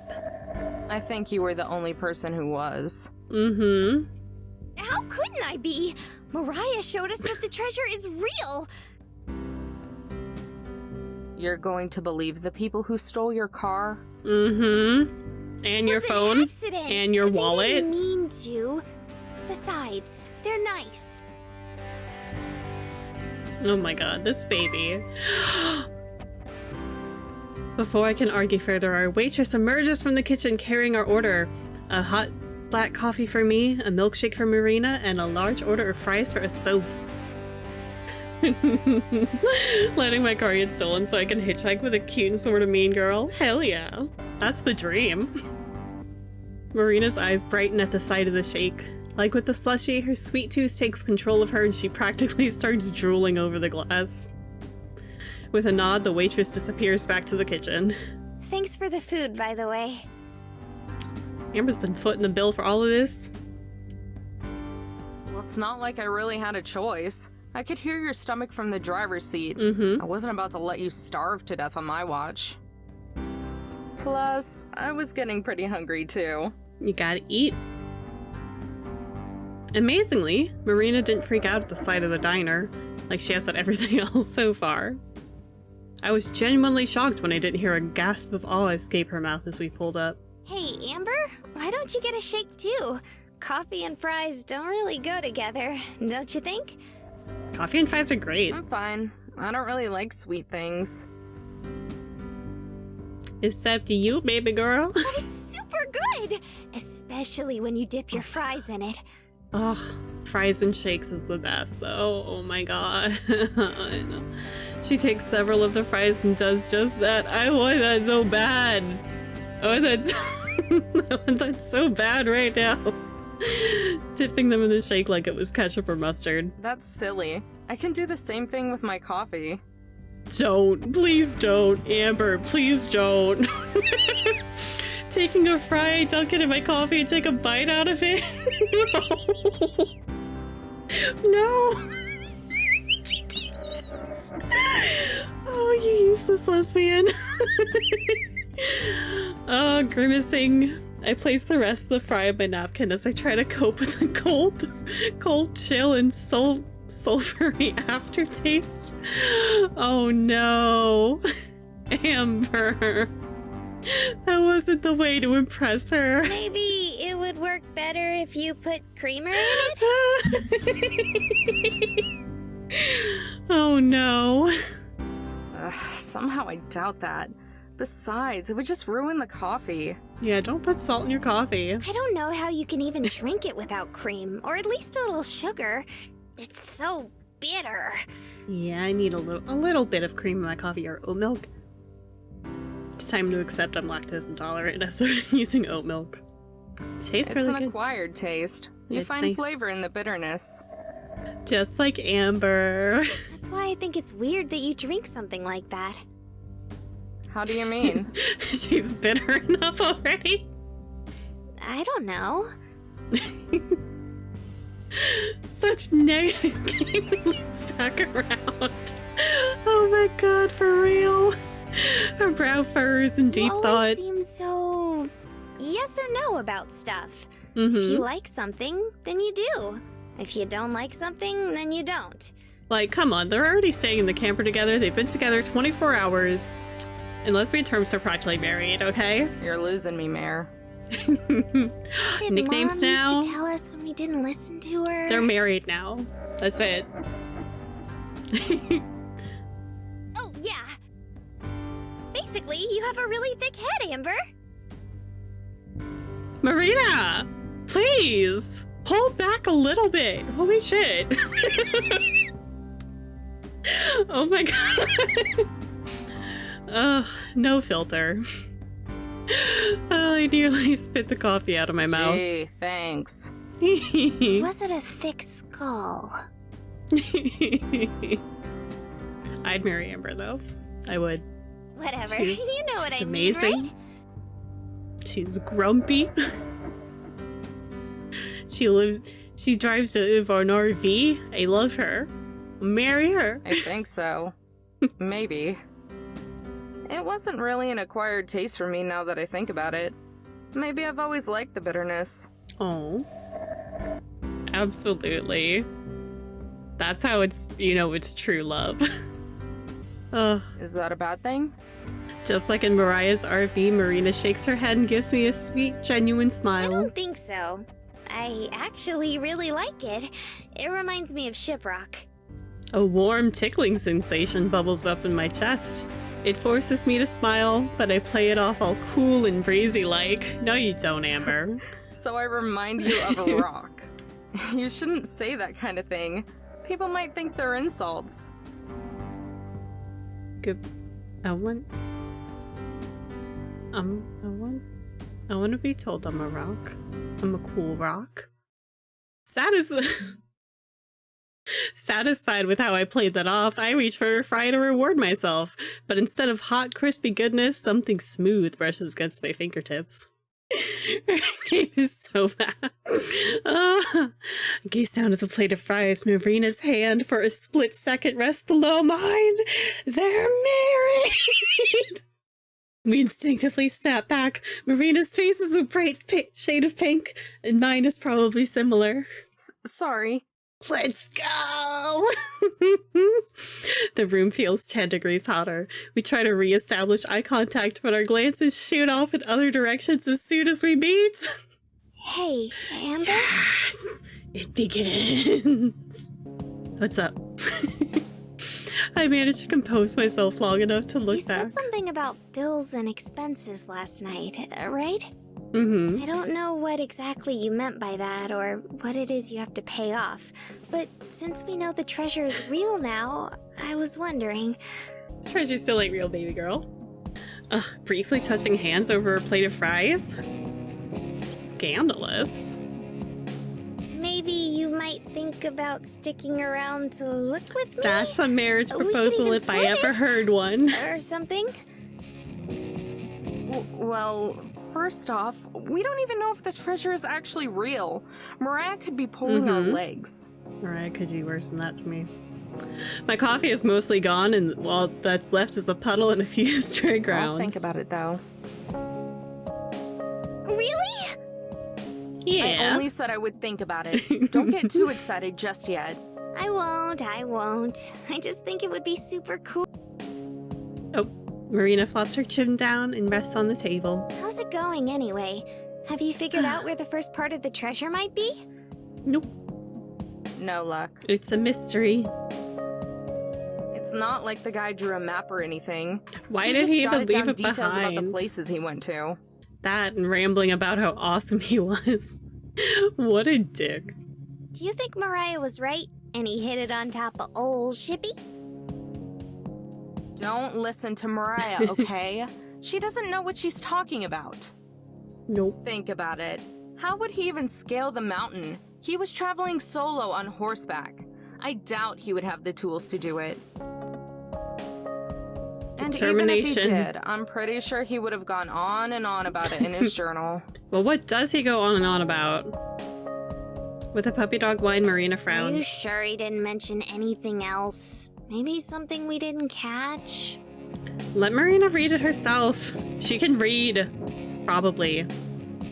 I slide the book across the table and over the leftover crumbs, stretching out my stiff joints as I rest against the booth. Take a look if you want. My eyes are gonna start bleeding if I read it again. Drink some more coffee and some water. Drink some water, Amber. The only things he really mentioned are the rocks and the dikes around it. Hey! There's a whole bunch of dikes around this rock, eh? Oh. Marina forces herself to stare down at the plate, the blush from earlier reappearing. Oh. Oh.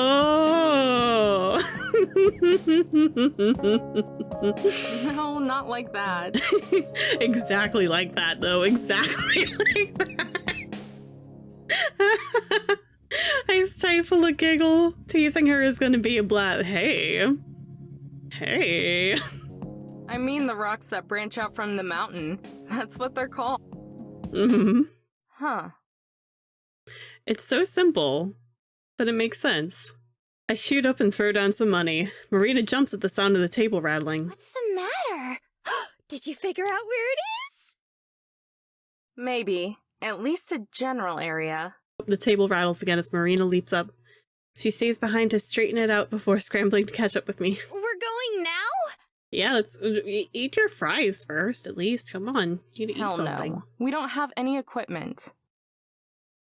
But we know someone who does. Let's steal her shit. Finders keepers, right, bitch? I shoved the door open, the last bastion between refreshing air and burning dry heat. Come on, let's go cash in a favor. Yeah. Stole your car, they owe you big. It sure was nice for Mariah and her friends to let us use some of their equipment. Only after that Joseph guy begged her to. Mm-hmm. Stole your car, they owe you. Oh my god, they gonna smooch. Look at the sky.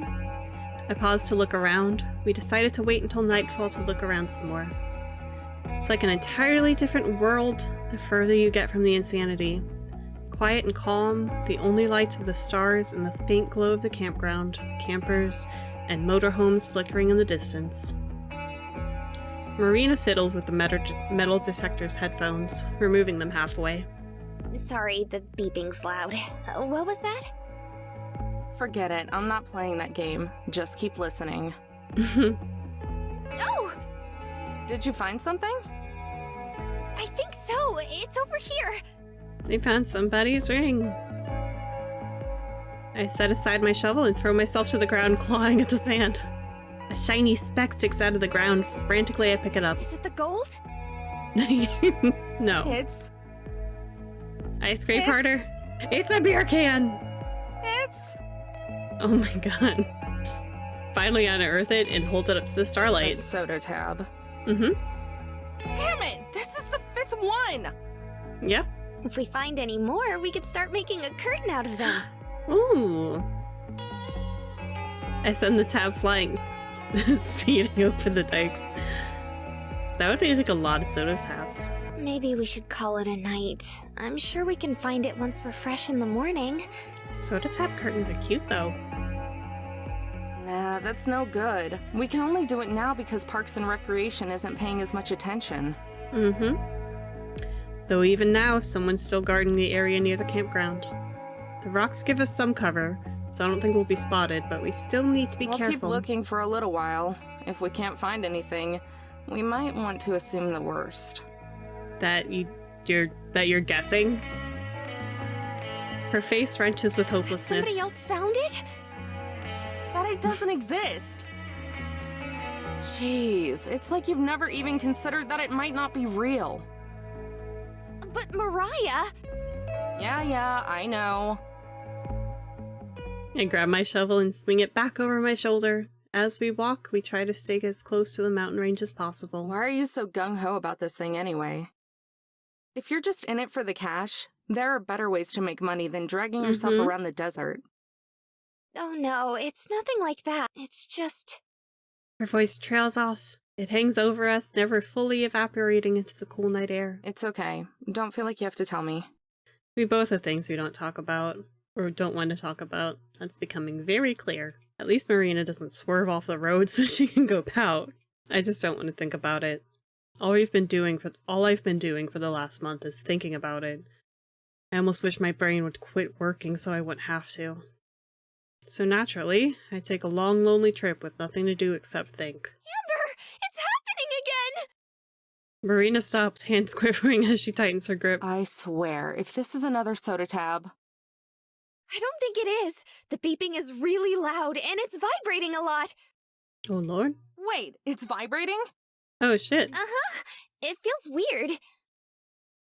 The metal detector hovers over the ground between the rock and the sand. I thrust my shovel into the spot, the metal scraping against the edges of the dike. Planting my foot on the shovel's head, I drive it further into the ground, using every ounce of my strength to dig. Look at those skinny arms. The first load of dirt and sand unclenches from the ground, loosening the earth around it. I throw the load aside and repeat the process. Each time it's a little easier, a little lighter. Finally, the shovel strikes something hard, sending a shocking vibration through my hand and up my entire body. Bedrock? I haven't dug that deep. Dropping to my knees, I reach my hands into the hole and brush off the remaining dirt. Marina plays Minecraft, is why she knows what bedrock is. Marina leans in, the sound of her anxiously swallowing is barely audible over my heavy breathing. Dun dun dun! My fingers brush against something. I gulp and pull out the hole's contents, a small rotting wood box. We found it! My heart stops. Trembling, I open the box, the leftover dirt falling into my lap. Gold! Gold! It exists? Yeah! It exists? Yeah! It exists! You can pay off all your shit now, Amber! And build a home with your new wife! Marina yells at the top of her lungs. The yell's so loud it bounces off the mountain, echoing off into the horizon and back again. You bitches gotta run. Oh my god. Marina has been unleashed. Not so loud. They might hear us. They're gonna hear you. You gotta make a break for it. She lowers her voice to an excited whisper, channeling her energy into bouncing up and down. Hell yes. Oh, that's the fucking dream. But it exists! I told you it did. She's right, and despite being proven wrong, I can't help but smile. Here I thought it was gonna be some plastic treasure chest with a coupon for chocolate milk inside it, or something equally shameless and corporate. Yeah! My only warning is a quick gust of wind. Before I even have a chance to brace for it, I'm engulfed by Marina and her hug. What? It's real! I told you it was! I told you! Yeah! I stop for a second, then smile. Yeah, you were right. It's real. Should we tell someone? What do we even do now? You sneak it back to the RV and run. Honestly, Also, keep the metal detector. They owe you. I'm not sure. For real. Run! It's getting pretty late, though. Mm-hmm. Let's pack it up for the night. We can think about what to do in the morning. You hide. No, you run. Oh my god, no, you put that shit in your camper, you hide it in the best hiding place in your camper, and then you like fucking tear ass in the middle of the night. Just get out of there. For now, we can just marvel at the fact that it's not Sound like a bogus. plan? It does, but... They left her car there for like, what, half an hour? And it got stolen? Like, goddamn. She takes a deep, long breath, inhaling all the air around and maybe even some of mine. Then releases it all at once. Really real! Oh my god. They're gonna... Girl, run! Stop! Marina, quiet! They're gonna hear you! They're gonna hear us! They're already zeroing in. A thunderous banging wakes me from a dead sleep, rattling the entire motorhome. Hey! I know you two are in there! You thieves better not still be sleeping! We're smooching. We're smooching. Go away, we're smooching. I know, I know. Run, run, run, run, run, run, run. The muffled shout leaks in from outside, followed by another voice. It's not even 7. Can I go back to bed? And another You're voice. better off just rolling with it. For her, it may as well be noon. It's not that early. Or I swear Joe's gonna bust down this door. She's so mean. She's so mean.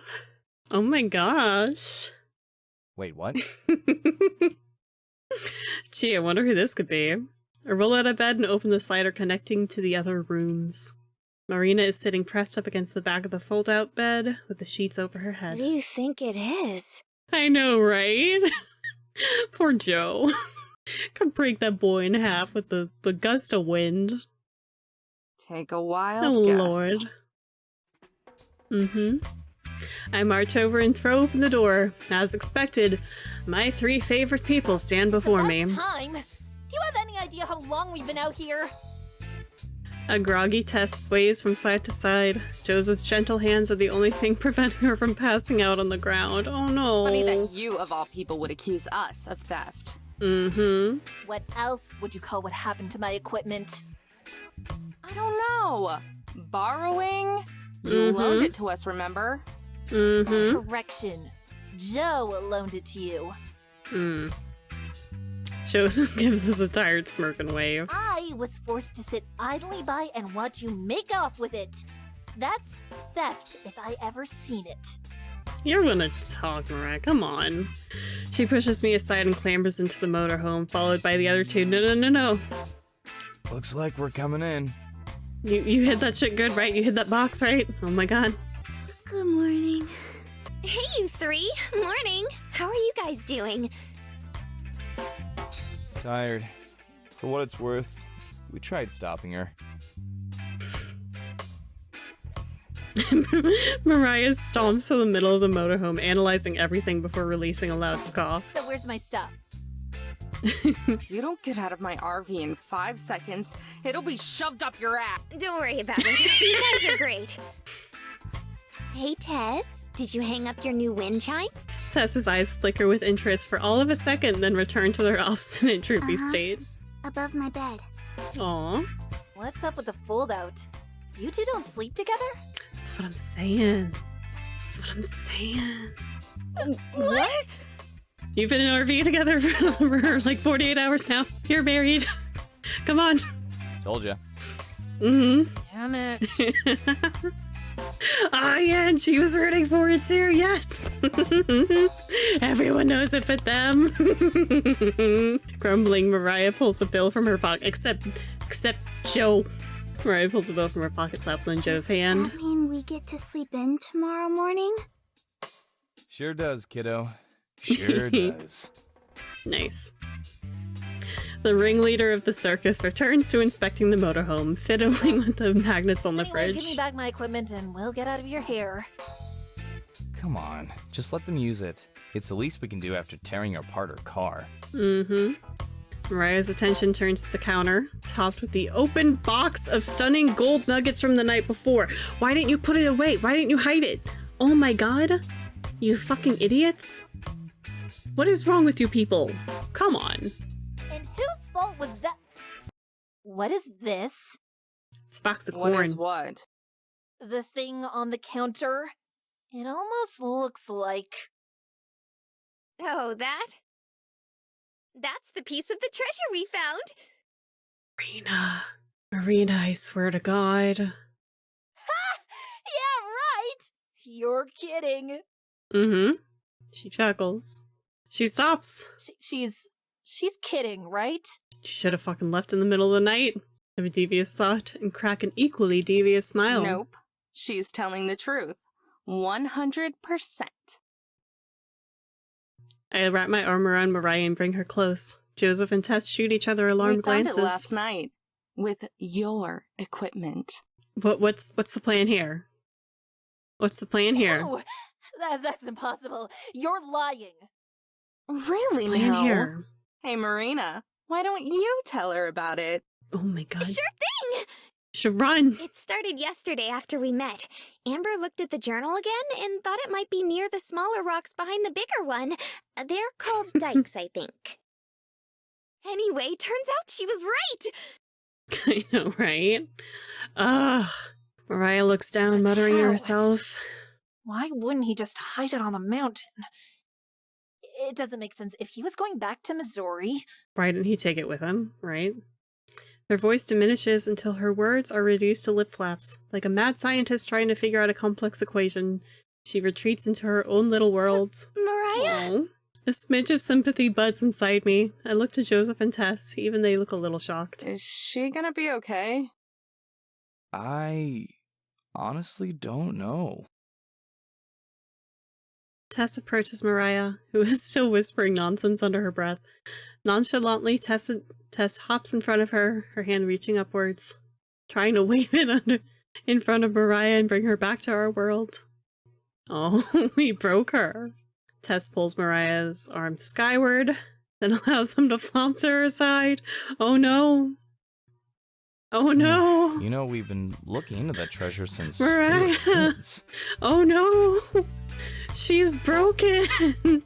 Joseph steps up to the counter and stares into the box. Never expected someone else to find it before us. Damn. That's more than I can say. I didn't even think it existed.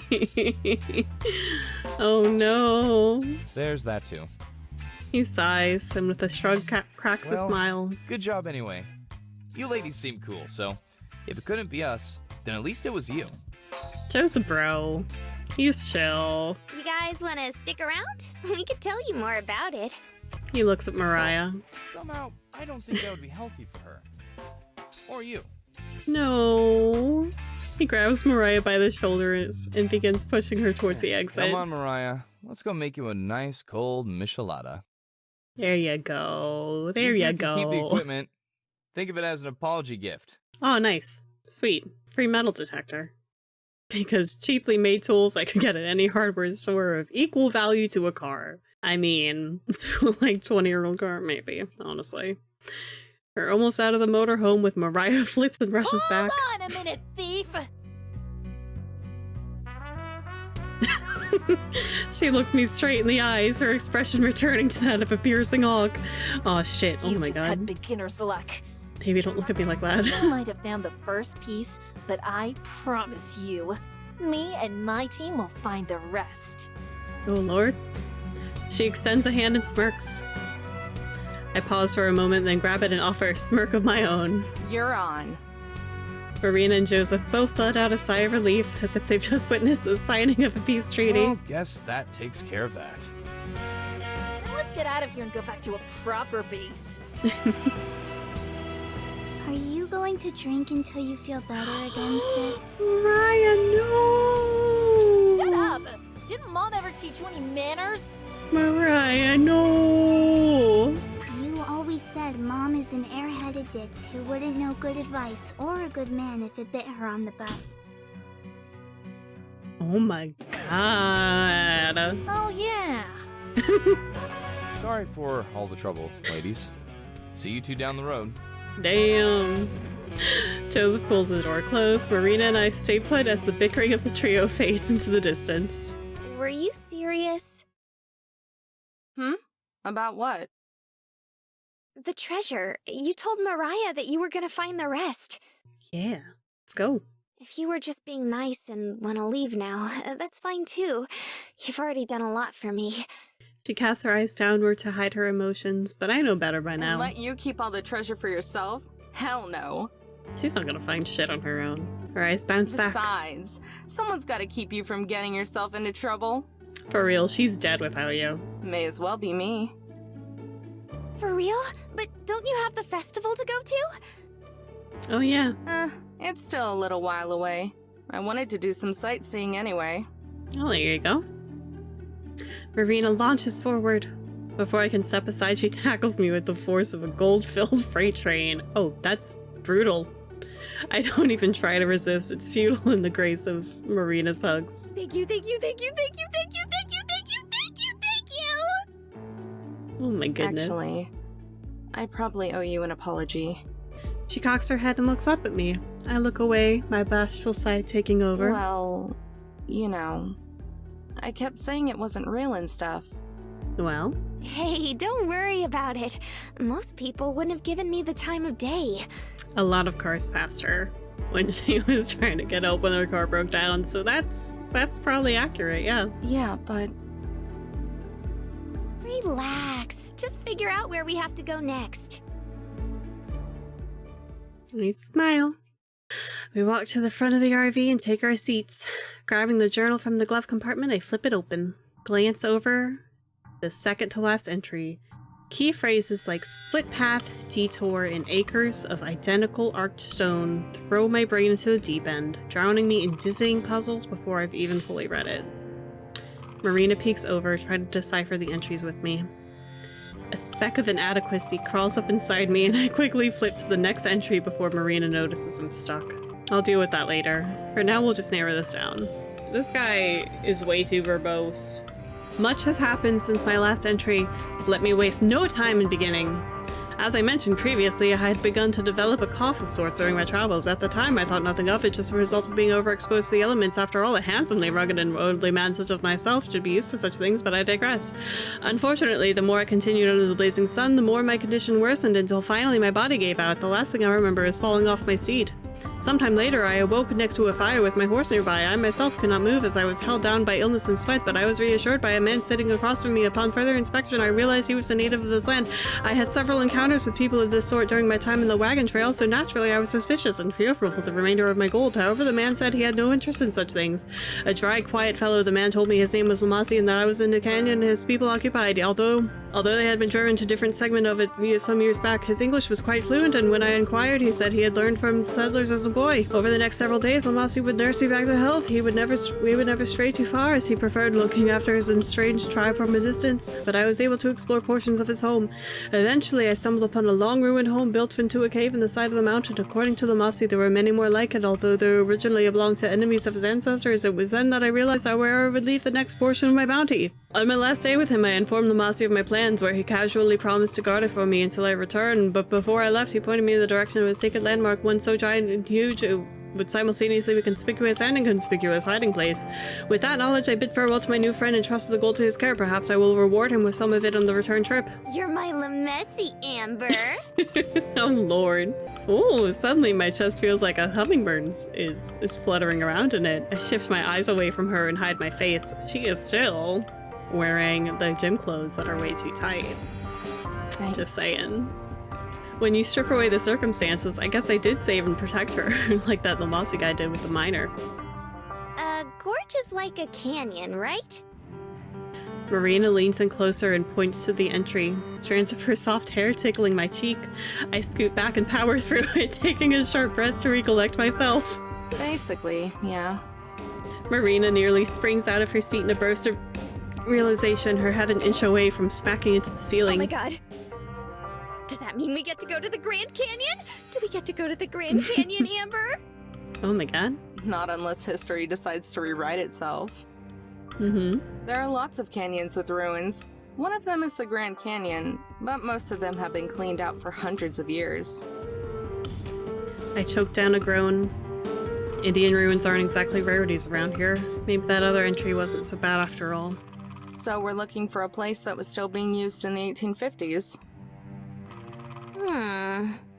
Marina hunkers down and thinks with me, wrinkles forming on her forehead as she tries to straighten out an answer.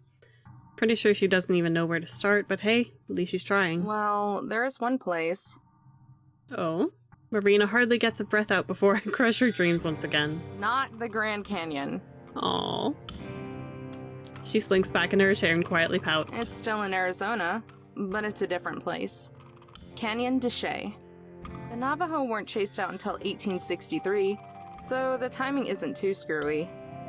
Place is loaded with ruins, too. Why does Amber know so much? Oh, are they Pueblo in ruins? My flow of information stops. She knows what I'm talking about? She can actually pronounce it? Yeah, she can. She's lived in New Mexico her whole life. Come on. Yeah. I'm surprised you know that. Yep, I've been reading some of those travel guides lying around. Super interesting. Oh, well, there you go. That works too. Those things must be about as old as I am by now. I didn't have the heart to throw them away when I was cleaning everything out. Hey, that's how I did it. It's the best way to learn. Is it? Anyway, Canyon de Chelly is pretty damn close to here.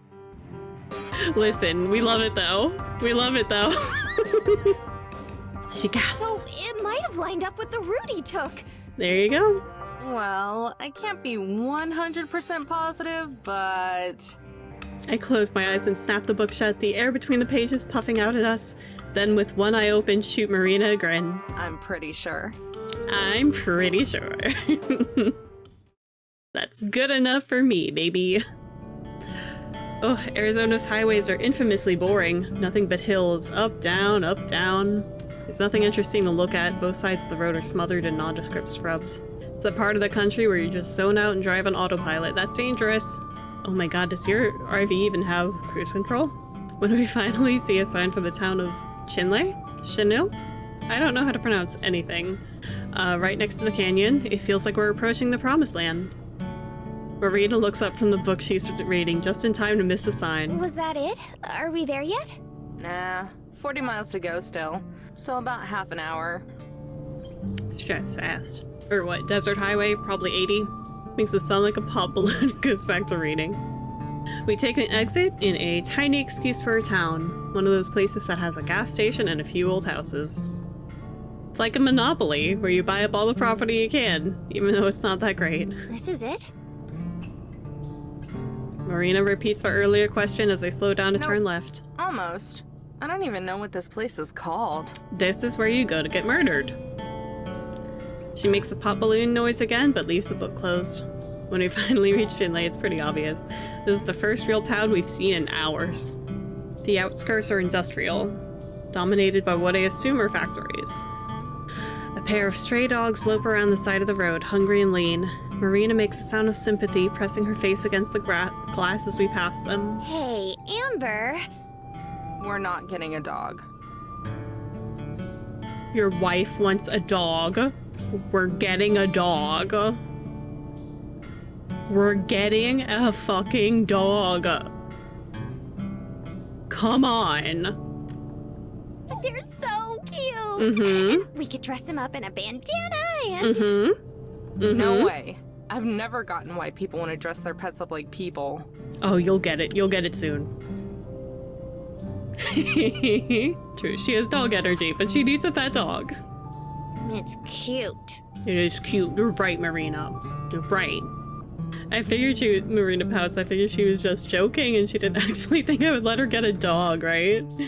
Seems that all is forgiven by the time I pull into a gas station. Y'all are going to get a dog to live with you in your RV at some point, okay?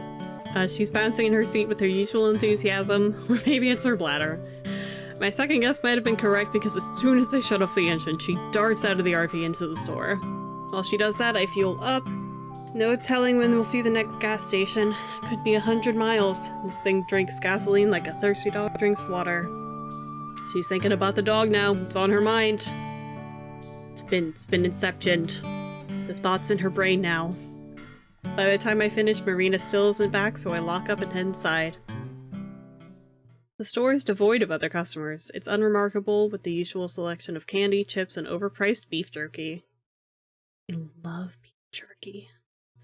I'm not hungry, just passing time. Eat something! Soon Marina trots out of the bathroom, glancing around, spots Want me and heads anything? over. Duh, let's see. I leave her to agonize over the candy bars while I flip through some of the travel brochures beneath the window. There are a couple about Canyon de Chelly, which is our destination just up the to Shay. They said it a million times. Which is our destination up the road. There are flyers for other Arizona attractions too, including the non-local ones. Of course, there are a few brochures for the Grand Canyon, plus a couple must-see sites in Phoenix. Ah, the dream. It's because your hearts burn together. And then you share a bottle of Pepto-Bismol.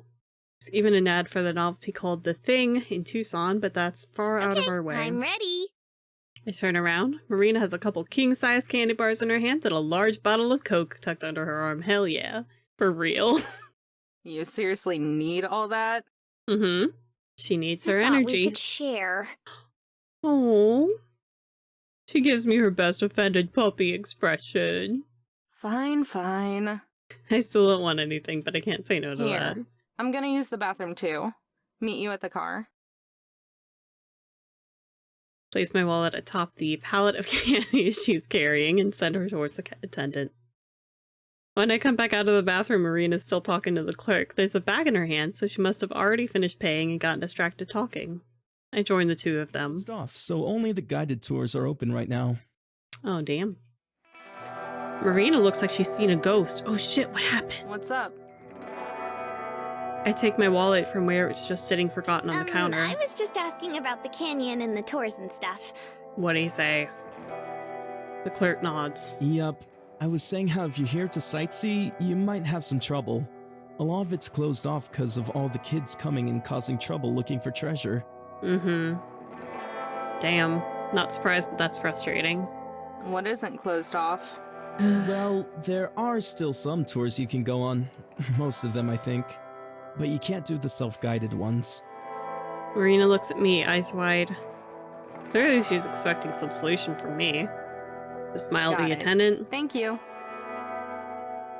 And lead a dumbstruck Marina out of the store. As I unlock the RV, Marina prances around me. What are we gonna do? I don't know. Seems like we're just shit out of luck now, baby girl. Well, I'm gonna take a nap. It's a good idea. He stops. Huh? I'm tired, so I'm going to nap for a little bit. I checked one of the pamphlets and there's a tour at 6:30, so we'll just join that and then sneak off. Like, on our own? Sure. Yeah.